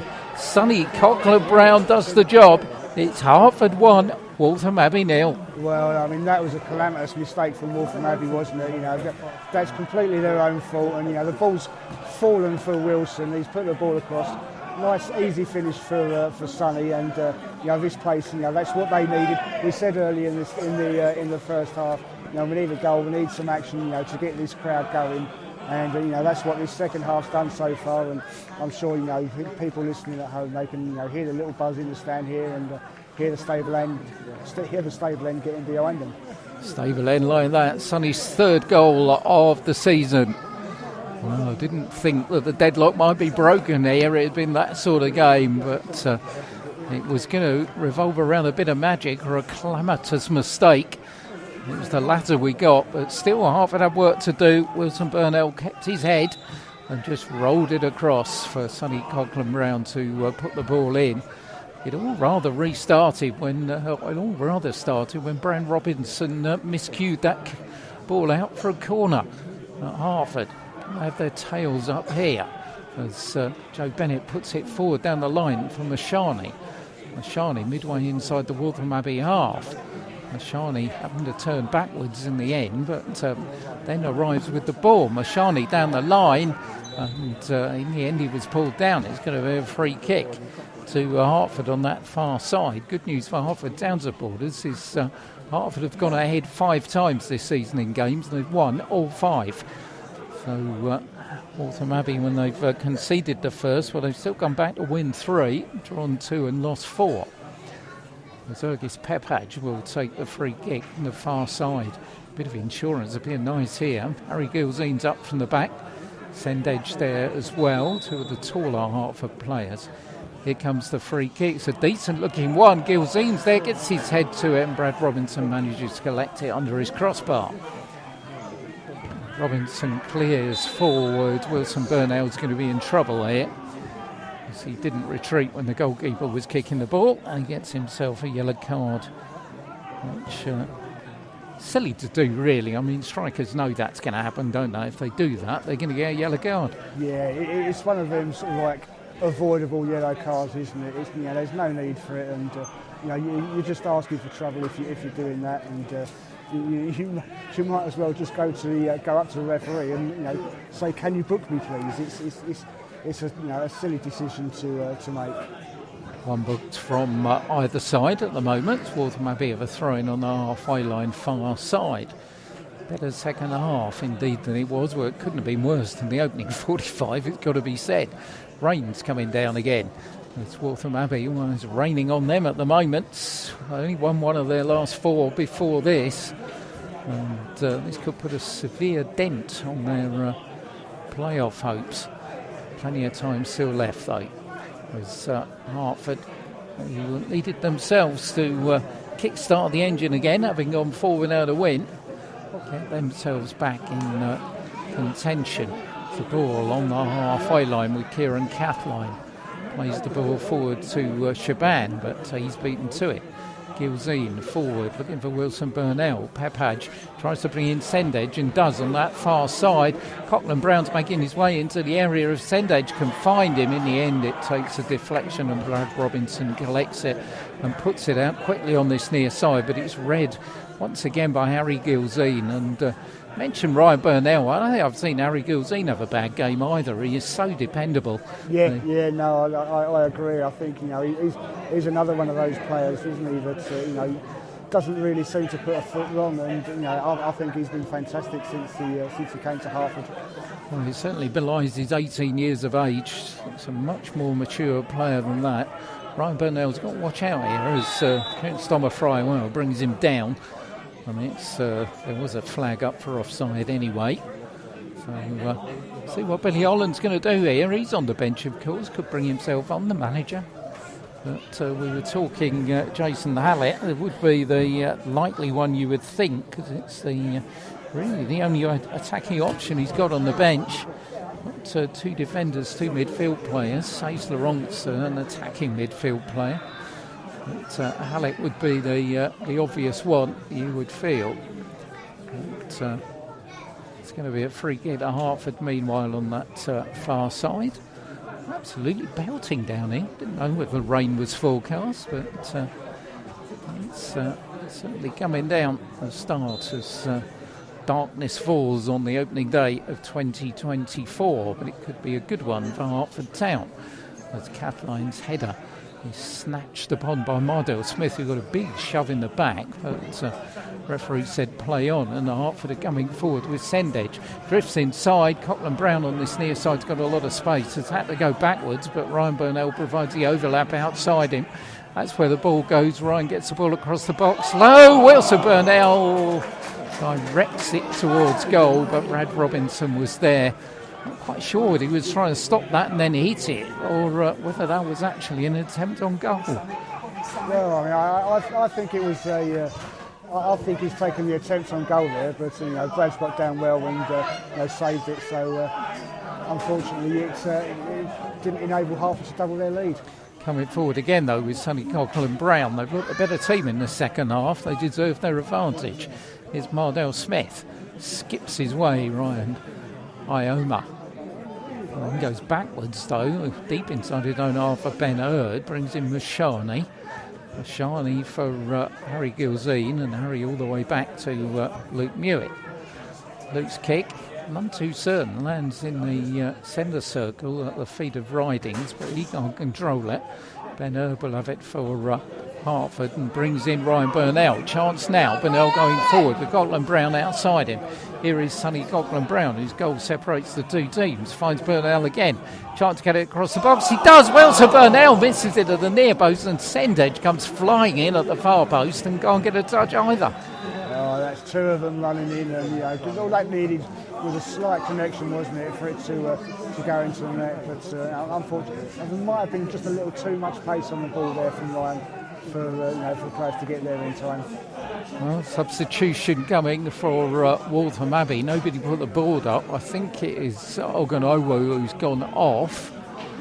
And when we see a number on the back, we will tell you who's come on. I think that's Ace Laurent who's come on. And I think by the top now I can tell that's Ace Laurent who's come on. So Ace Laurent, former Ware player, won't be too popular around these parts, has come on. And Oganowo has gone off. Prince Domofrey, the only player forward at the moment there, is Ryan Burnell once again does a good sweeping up job and puts it back to Luke Mewett. Ball out far side, looking for Karai Mashani, brings it down on his chest, and in the end though commits the foul against Laurent on that far side. Halfway through the second half here at the Smile IT. Hertford Town 1, Waltham Abbey 0. Sonny Coughlin-Brown with a goal, his third of the season, 13 minutes into this half. Karai Mashani's just got a yellow card. Thanks for that, Simon. It's that post, isn't it? He's absolutely right behind it. You can't see the referee at all. It's Ace Laurent I can see just one side of the post, and then I figure the ball is right behind it. It's Laurent who's going to take the free kick for Waltham Abbey. Lining up on the edge of the 18-yard box they are. A little bit of pushing and shoving going on there. The referee needs to be aware of. Cameron Capline involved in a little bit of it. Trevarnu's there as well. And the referee just having a little bit of a word, saying calm it down, boys. It's been played in a decent spirit up until now. Just a little bit of a word with Kieran Capline. What's a word with Harry Gilzino, who's getting himself involved there as well. There's 1, 2, 3, 4 Waltham Abbey players poised for a late run on the edge of the 18-yard box being marked. Here comes the free kick from Ace Laurent. Free kick though, doesn't find any of them. It's headed out easily by Ryan Burnell to his brother Wilson, who's motoring, but he's pulled down, and that's going to be it as far as the number 4 is concerned, because Jesse Akabwini is going to get his second yellow card of the game, and he's going to follow that second yellow with a red. Waltham Abbey down to 10, and I don't think he can complain. No, absolutely. He can't complain at all, can he? Absolutely silly mistake to make. He knows he's on a yellow card. He knows what's happened, and he goes and commits a foul like that, and that's absolutely ridiculous. It's a silly decision, and the referee has rightly given him a second yellow card and sent him for an early bath. Well, it's going to see what they're going to do with that then. That's going to be... Billy Hollands had already changed things around with Ace Laurent coming on, and I've gone on with Cohen off, and he's got more work to do now as the Waltham Abbey manager as Sendage picks the ball up on the far side. Back on the halfway line with Joe Bennett. Advantage Hertford here. We were so disappointed with the Derby result on Boxing Day. This will be just what they needed ahead of that trip to AFC Dunstable. This time, or on Saturday rather, on this near side. Ioma fails to keep the ball in. It proves what a strange division this is really, because Waltham Abbey looked a really good side when they beat Ware when we saw them at Cappershots, but they've looked nothing but this afternoon, have they?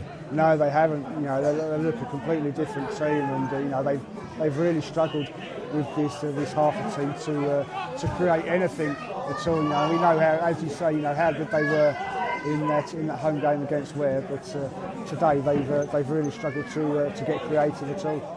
No Ben Baker in their lineup. I think they've certainly missed him, but chance here. Good challenge coming in from Trevarnu against Sendage, otherwise they could have been in trouble. He was the last man, but at the other end Luke Mewett's got to come and collect the ball on the edge of his 6-yard box, and does it well. He bowls the ball out to Ryan Burnell. Sonny Coughlin-Brown patrolling this right-hand touchline. The Sendage is down the left, and I think that's given Waltham Abbey problems as well. It's really stretched that back 4 out at times, with Sendage hugging one touchline and Coughlin-Brown hugging the other one. Haven't really known what to do about it. Hertford got the man advantage now as well. use the full width of the pitch, they tell you, in the coaching school, don't they, when it's 11 against 10, and that's what Hertford are doing right now. Coming deep as Mardell Smith picks the ball up, goes behind the pillar, but puts it back to Ben Hurd, who brings in Karai Mashani, who's got space to move into. Sendedge starts on the run, he's got to stay on side, and does. It's Wilson Burnell, a solid game as the number 9. Mardell Smith brings in Ryan Burnell, will bring in Sonny Coughlin-Brown on this near side, but the ball just goes off this surface, which has certainly been made slippery by the rain. It's skidded away for a throw-in to Waltham Abbey. Deep in their own half, giving the ball away to Mardell Smith midway inside that half. Here's Ryan Burnell forward for Pepage for Sonny Coughlin-Brown. The ball will go out with a throw-in for Hertford, parallel to the edge of the Abbott's 18-yard area. Here's Mardell Smith again. Plays the ball back onto the halfway line for Gilzine. Deep inside his own half for Ben Hurd. Ben's ball forward for Joe Bennett. He's put under pressure by Declan Ridings, but puts it back into his own half for Harry Gilzine. Harry's ball forward, looking for Pepage, who'd made a good run, but couldn't take the ball with him. And on this near side, it's, eventually it's going to be Ioma who manages to get the ball, but it's nicked away from him by Pepage. Hertford have it back with Ryan Burnell, who finds Wilson, but on this near side, it's Cathline. There's a good bit of defending for his side. Brad Robinson will clear. Only midway inside his own half, though. Iommia's beaten to it by Joe Bennett, who managed to get a boot in and did well. Joe looks up. It's got Coughlin-Brown and Ryan Burnell outside him on this right-hand side. Is Wilson Burnell further in centre field.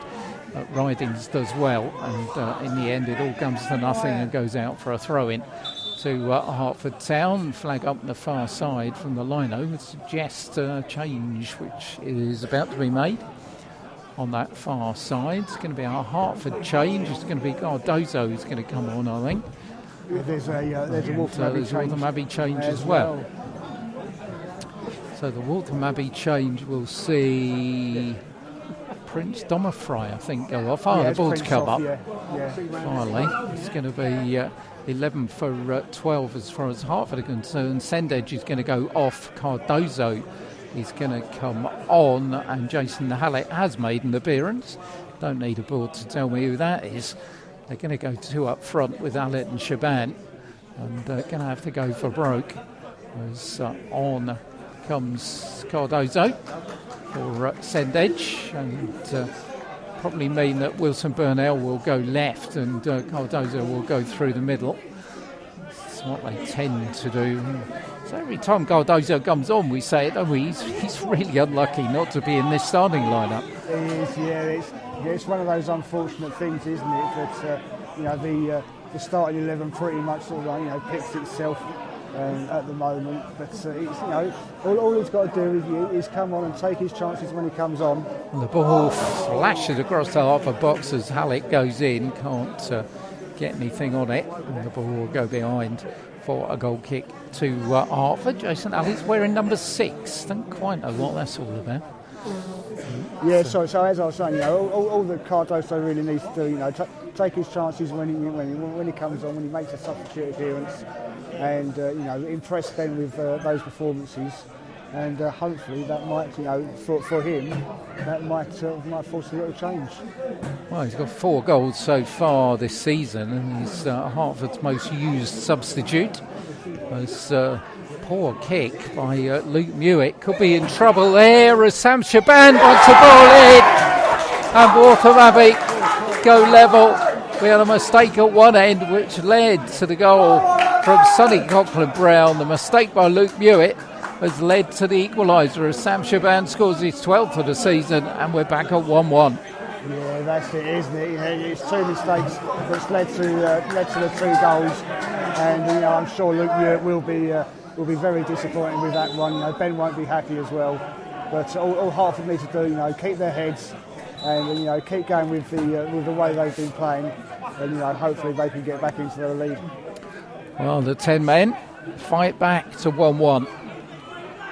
Here's Ryan Burnell forward for Sonny Coughlin-Brown. Finally got a game on our hands here. Mardell Smith looks for Pepage. Ace Laurent goes on and just barges him off the ball, and suddenly Waltham Abbey fancy this as the ball is pushed forward, but Ben Hurd's in the way for them. He's given it away. On that far side of the field is Ace Laurent, but Cardozo does a decent job to wrestle the ball away from him. And it's going to be a throw in to Waltham Abbey on that far side of the field. 30 minutes gone in the second half here, and Waltham Abbey really have been a late team, as when you look at goals in the last 10 minutes, they've scored 10 and conceded 7. That's the same with Ware, the two that head the division in that regard. As the ball given away by Ryan Burnell. Waltham Abbey can't take advantage. Burnell's got it back. Finds Coghlan Brown. He's chopped down by Kieran Catline, who's going to get the yellow card. Let's get the feeling it's getting a bit tetchy out there. Catline, who had talking to the referee earlier, gets a yellow card.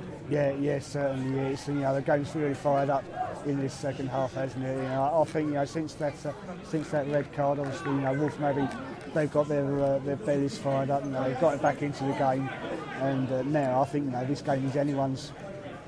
Joe Bennett's got the free kick right in front of us here.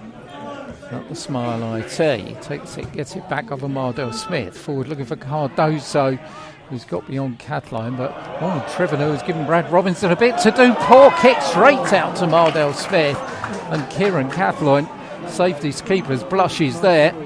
There's a debate going on inside that 6-yard box, but if Catline hadn't have got that, then surely Billy Mardell Smith would have had a clear goal. Yeah, that's it. Brad was obviously out of his goal, having dealt with that. Billy would have had an open goal there, and that could have made such a difference. But unfortunately, it's just out for a Hertford corner. Corner on this near side. Harry Gilzean's poised for the late run again, as is Ben Hurd. Going to take it short. They are going to take it short. The Ryan Burnell offers himself.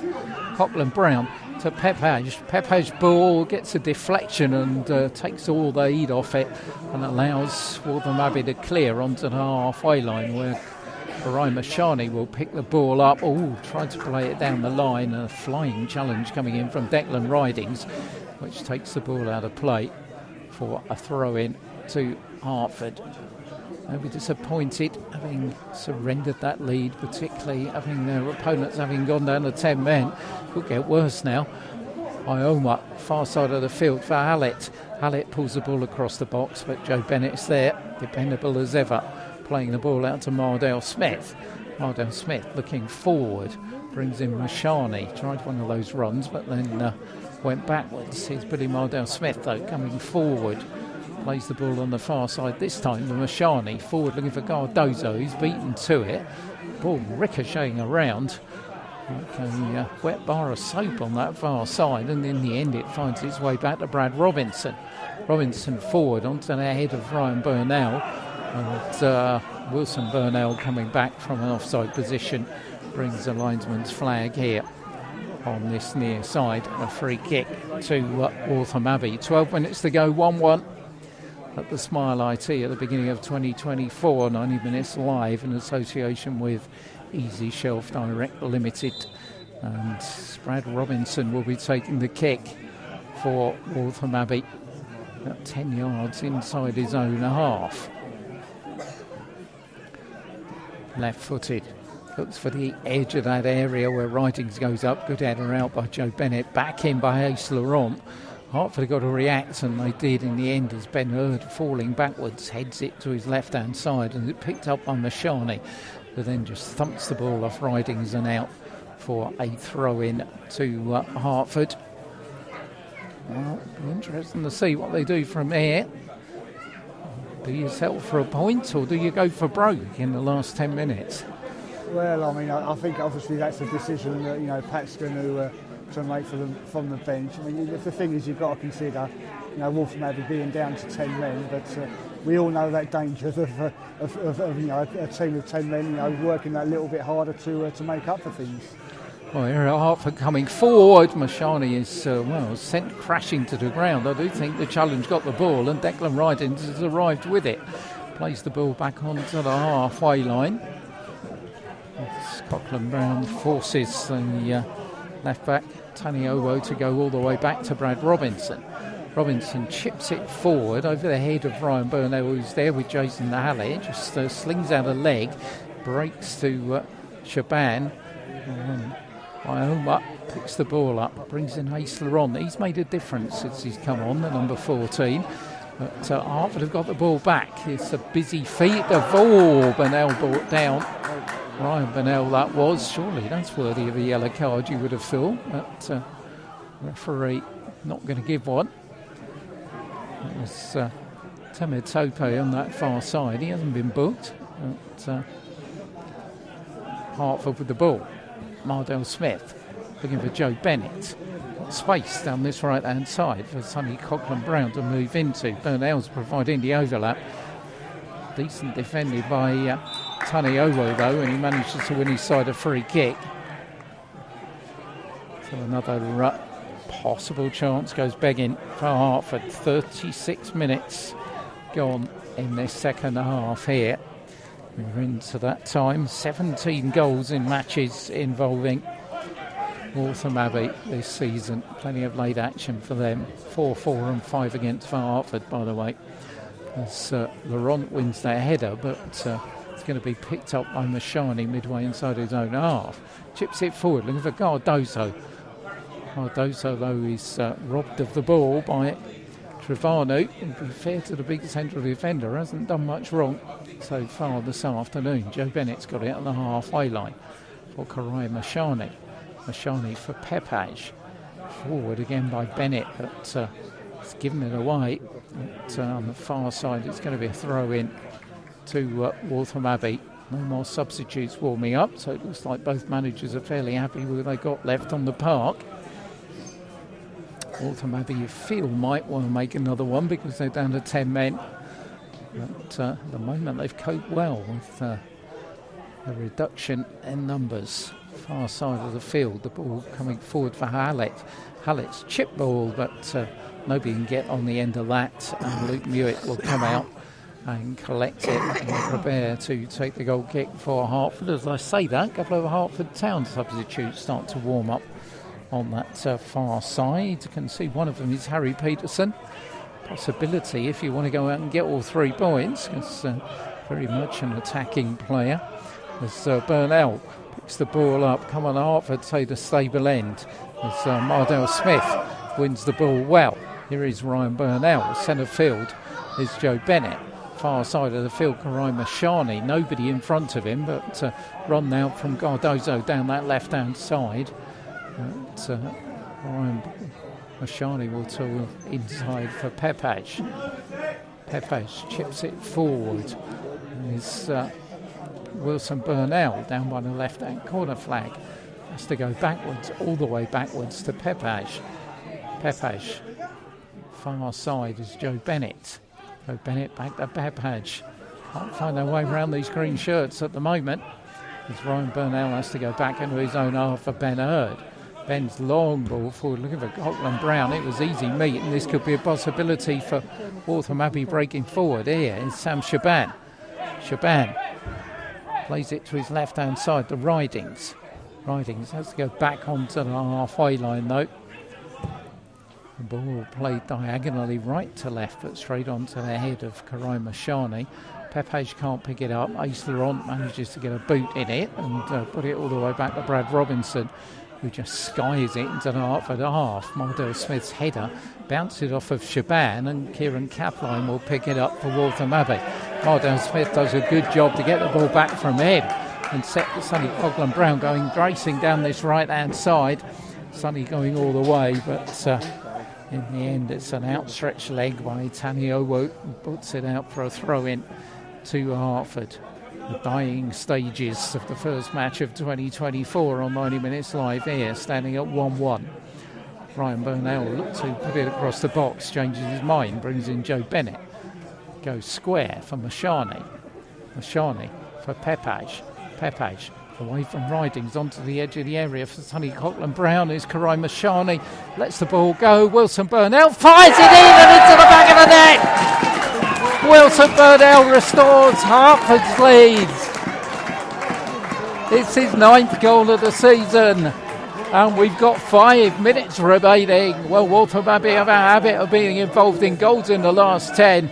This time for him it was the wrong end, and Wilson Burnell puts Hertford back in front. Yeah, fantastic goal there from Wilson Burnell, wasn't it? I mean, he found himself on the edge of that box there, fired the ball across, and Glad couldn't reach across it as it went into the far corner.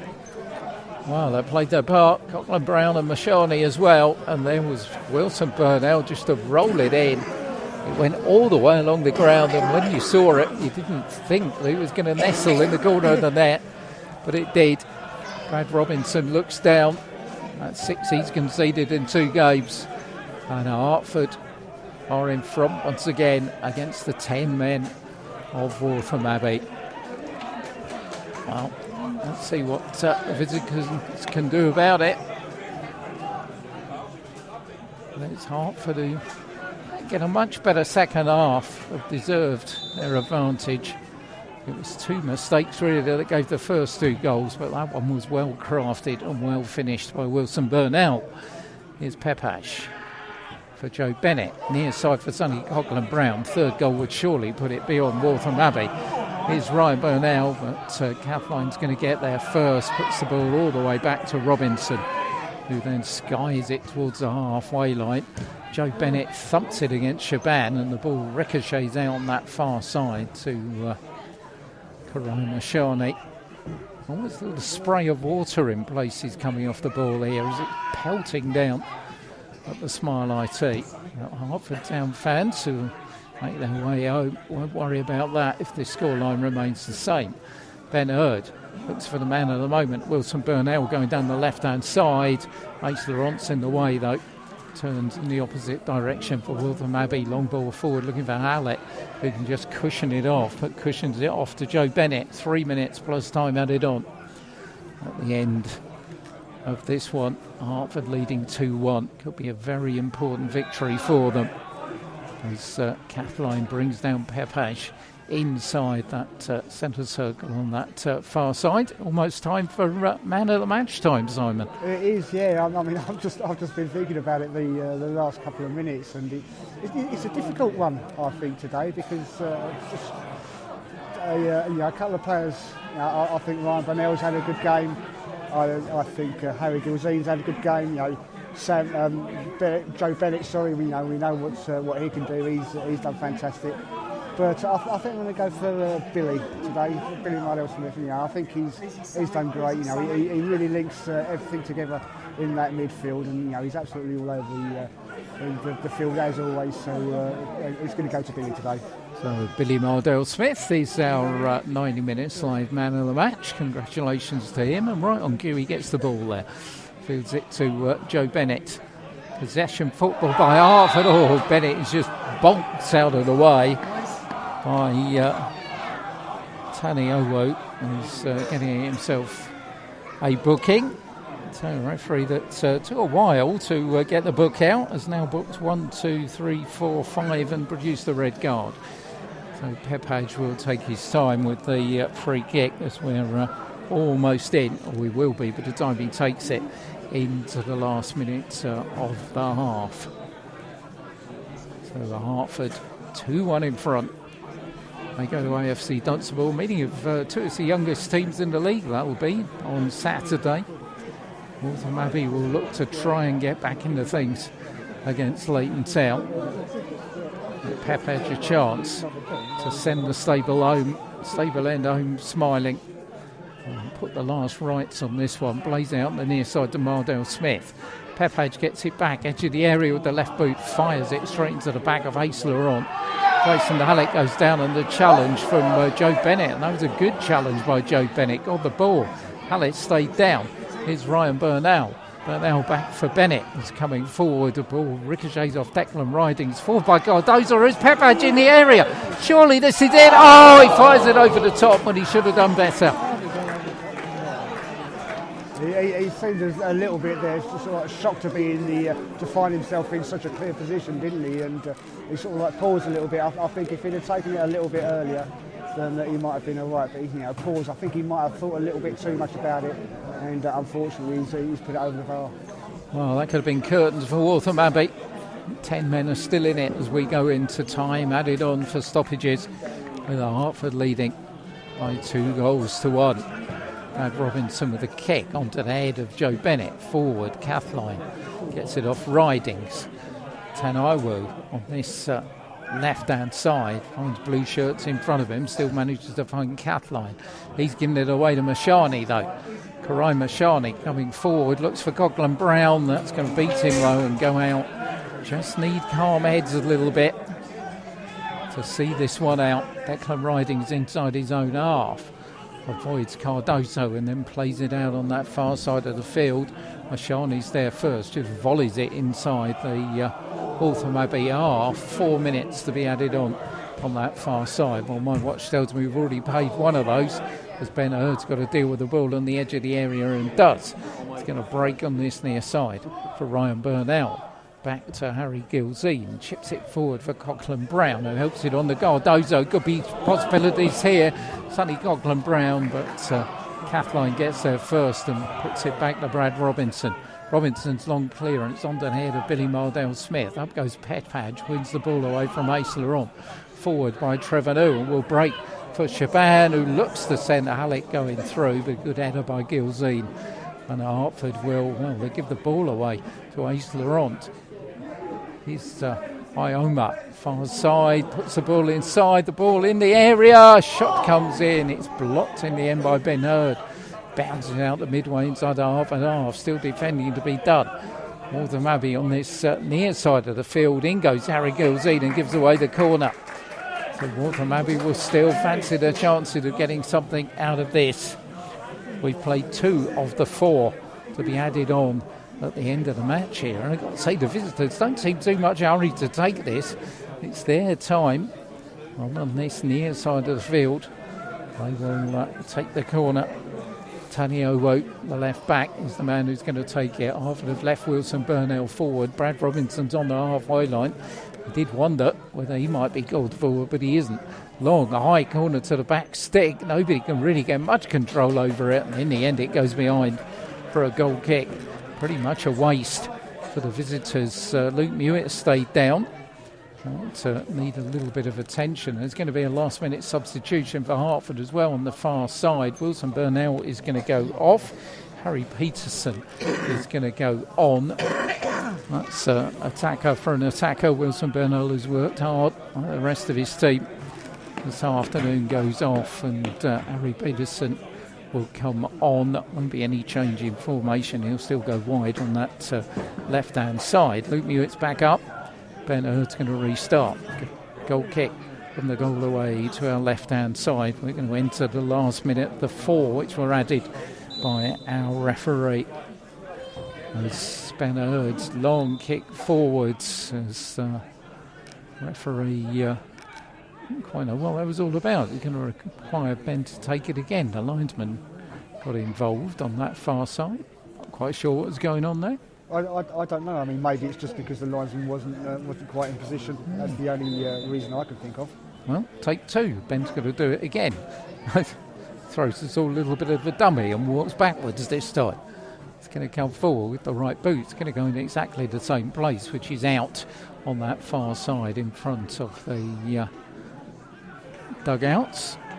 Ball back with Brad Robinson. It's got to be the Hail Mary now, surely. Ball forward. One bounce though. They're still in possession. There's ball threaded forward on that far side. Is Ioma. They're going to come forward again, but it's Karai Mashani who sorts it out for Hertford, and here he comes, push the ball forward. Cardoso, Coghlan Brown in all sorts of space. Challenge goes in, and there's going to be another card which is going to come out here, and it could be another red one as well. And looking at it on that far side, it is a red card, and I think it's probably fairly well earned as well. Waltham Abbey are going to go down to 9 here, because Hertford were away. It was a reckless challenge on Wilson Burnell. He took him out, and Waltham Abbey are going to go down to 9 men here. Usman Temetope is the man who has received his marching orders, and he joins his colleague Jesse Akumbwini in the dressing room. All gone wrong for Billy Holland's side. Hertford we're going to break, and in the end the good news is that Cardoso is back up and okay. And challenge that again, I don't think the referee's done much wrong this afternoon. I think he's had a good game. No, I think he's done well. It's that's another one of the no-brainer decisions that he's had to make. I think there. The only thing that I would suggest is that Cardoso. I mean, he's going off the pitch. I don't know whether he's. Yeah, it looks like he's going to have a little bit of treatment there on the side of the pitch. I was just wondering why he was being made to go to the sideline, but looks like he's just having a chat with Pat and getting a little bit of treatment before he comes back on. Yeah, the referee's having a bit of a word. I think Benny Hollands is going to get booked on the bench over there. There's something going on that Waltham Abbey bench are not happy with. They weren't happy, obviously, with the decision. Yellow card for the, I think that was Billy Hollands, but it's certainly a member of the coaching team. So yellow card for the Waltham Abbey bench. All gone wrong for them. Not a happy Christmas period for the team from Essex. Played at Cold Turkey, 4-1 defeat at home to Welwyn Garden City, and you would think now a defeat here at the Smile IT and ending up with 9 men. So Ben Hurd's going to take the kick for Hertford. 1, 2, 3, 4, 5, 6, 7, 8 players behind the ball, and it's midway inside the Waltham Abbey half, so I think we know what's going to happen with this. As Ben's going to put it over on this near side to Sonny Coghlan-Brown. In acres of space, Sonny's going to bring it down on his chest and just hang about by the corner flag. Always a difficult place to see when you're in the stand here. But Waltham Abbey are going to get a throw in. Can't take anything for granted against 9 men. I remember a famous game at Welwyn Garden City a couple of seasons ago when FC Romania came back and actually won a game with 9 men. So, but Waltham Abbey are not going to get the chance. Big cheers from the Hertford crowd and the Hertford players. They've started 2024 in just the right manner, beating the team who started out in 5th this morning by 2-1 here at the Smile IT.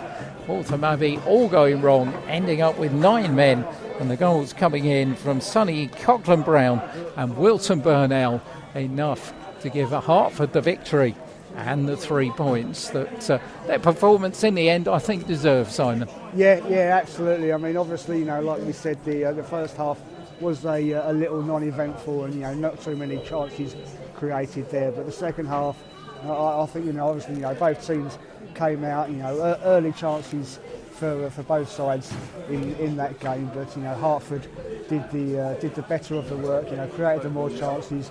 They were more attacking, and I think in the end they are fully deserving of taking all 3 points. 4 without a win before this one, so that's a real shot in the arm for Hertford before they go to AFC Dunstable on Saturday. And as far as league position concerned, that puts them up onto 27 points.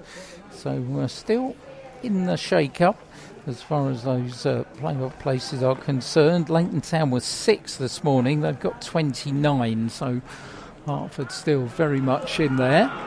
And they will go to the stable end, as they always do, to say thank you to the Hertford fans, and certainly good all-round team performance in that second half. And you think that Brian Garzon will be back in contention next week as well. They'll go to AFC Dunstable in a confident mood, I'm sure. Simon's finding out what's happening about the rest of the league. The interesting one we want to see, of course, is Ware's score at Kings Langley, but also Bedford against Biggleswade Town. Biggleswade were themselves 2-1 up at half-time, and Bedford just throwing a little bit of a wobbly up the top of that table. We'll stay with you as the scores come in and leave you with the league table as the Hertford fans get a chance to high-five their heroes. And always nice to see the link between the fans and the team here at Hertford. Good family club and a good family club that certainly, whatever happens this season, one of the best seasons they've had under Ben Hurd so far, and no reason really. I mean, they beat Waltham Abbey, who were 5th. They beat Northley here. They've drawn against Biggleswade Town. So as far as they push Bedford close, so as far as teams going to the top of the table, nobody's found it easy to come here at the Smile IT and get a result. So results still coming in as Simon looking, and oh my word, there's one there that I've just seen that does seem to be a little bit of a strange one for the start of 2024. Yeah, I mean, if you're talking about the one I've just written down, just for people that's listening, for their benefit, I will say, I mean, Ware did get a goal in the second half at Kings Langley, but obviously, 2-0 down at half time wasn't enough, and Kings Langley 4, Ware 1. I'll bring you the rest of the results as well. Tame United 3, Aylesbury United 1, so they added a couple of goals in the second half. Just one goal in the game between Stotfold and Biggleswade in the second half, Pete, and Stotfold kept a clean sheet, so that ended up 6-0 to them. Goals in the second half at Northley as well, as they played Kidlington. Northley running out 3-0 winners there. AFC Dunstable, they visited Kempston Rovers and they were 2-0 at half time, and that is how it remains at the end of the game. And the result from the Erie, Pete, Bedford Town versus Biggleswade was 2-1 to Biggleswade at half time. The final score there, Bedford Town 2, Biggleswade Town 3. Oh my word. So another a few interesting results there today. Well, it's interesting. It's going to be an interesting table as well, because at the top of the table, you've got two teams on 36 points. They're only separated by goal difference of Bedford and Northley. Bedford have played a game less, but both on 36, and then Biggleswade Town, who will be in third place with 34 points. So those three have separated themselves a little bit away from Cirencester, who will remain fourth. Waltham Abbey, I think on my writing here, will remain 5th. Leighton Town will be 6th. And I've got a feeling Kings Langley will be 7th and Ware will be relegated down to 8th place. And Hertford could will also go certainly above Welwyn Garden City and Biggleswade, so they'll leap up a couple of places as well. So all happening at the top of the table at the beginning of 2024 here at the Smile IT. Smiles all round. Hertford 2, Waltham Abbey 1. It finished on Saturday. Well, we'll be following the team who are top of the Form League. Didn't get a chance to have a run out this afternoon because Welwyn Garden City's game at home to Hadley was postponed. We'll be there with Mark Weatherston and his in-form squad as they take on a team who were in form till they went to Stotfold and got thumped today, Biggleswade. So we'll look forward to joining you from the Erie Live from 2:55. But from here at the Smile IT, rain's falling. I'll have to put the hood up on the way back to the car. Enjoy the rest of your New Year's Day. Thanks for sticking with us here on 90 Minutes Live in association with Easy Shelf Direct. See you next Saturday, and I'll leave you with a full-time score here from the Smile IT, where it ended Hertford Town 2, Waltham Abbey 1.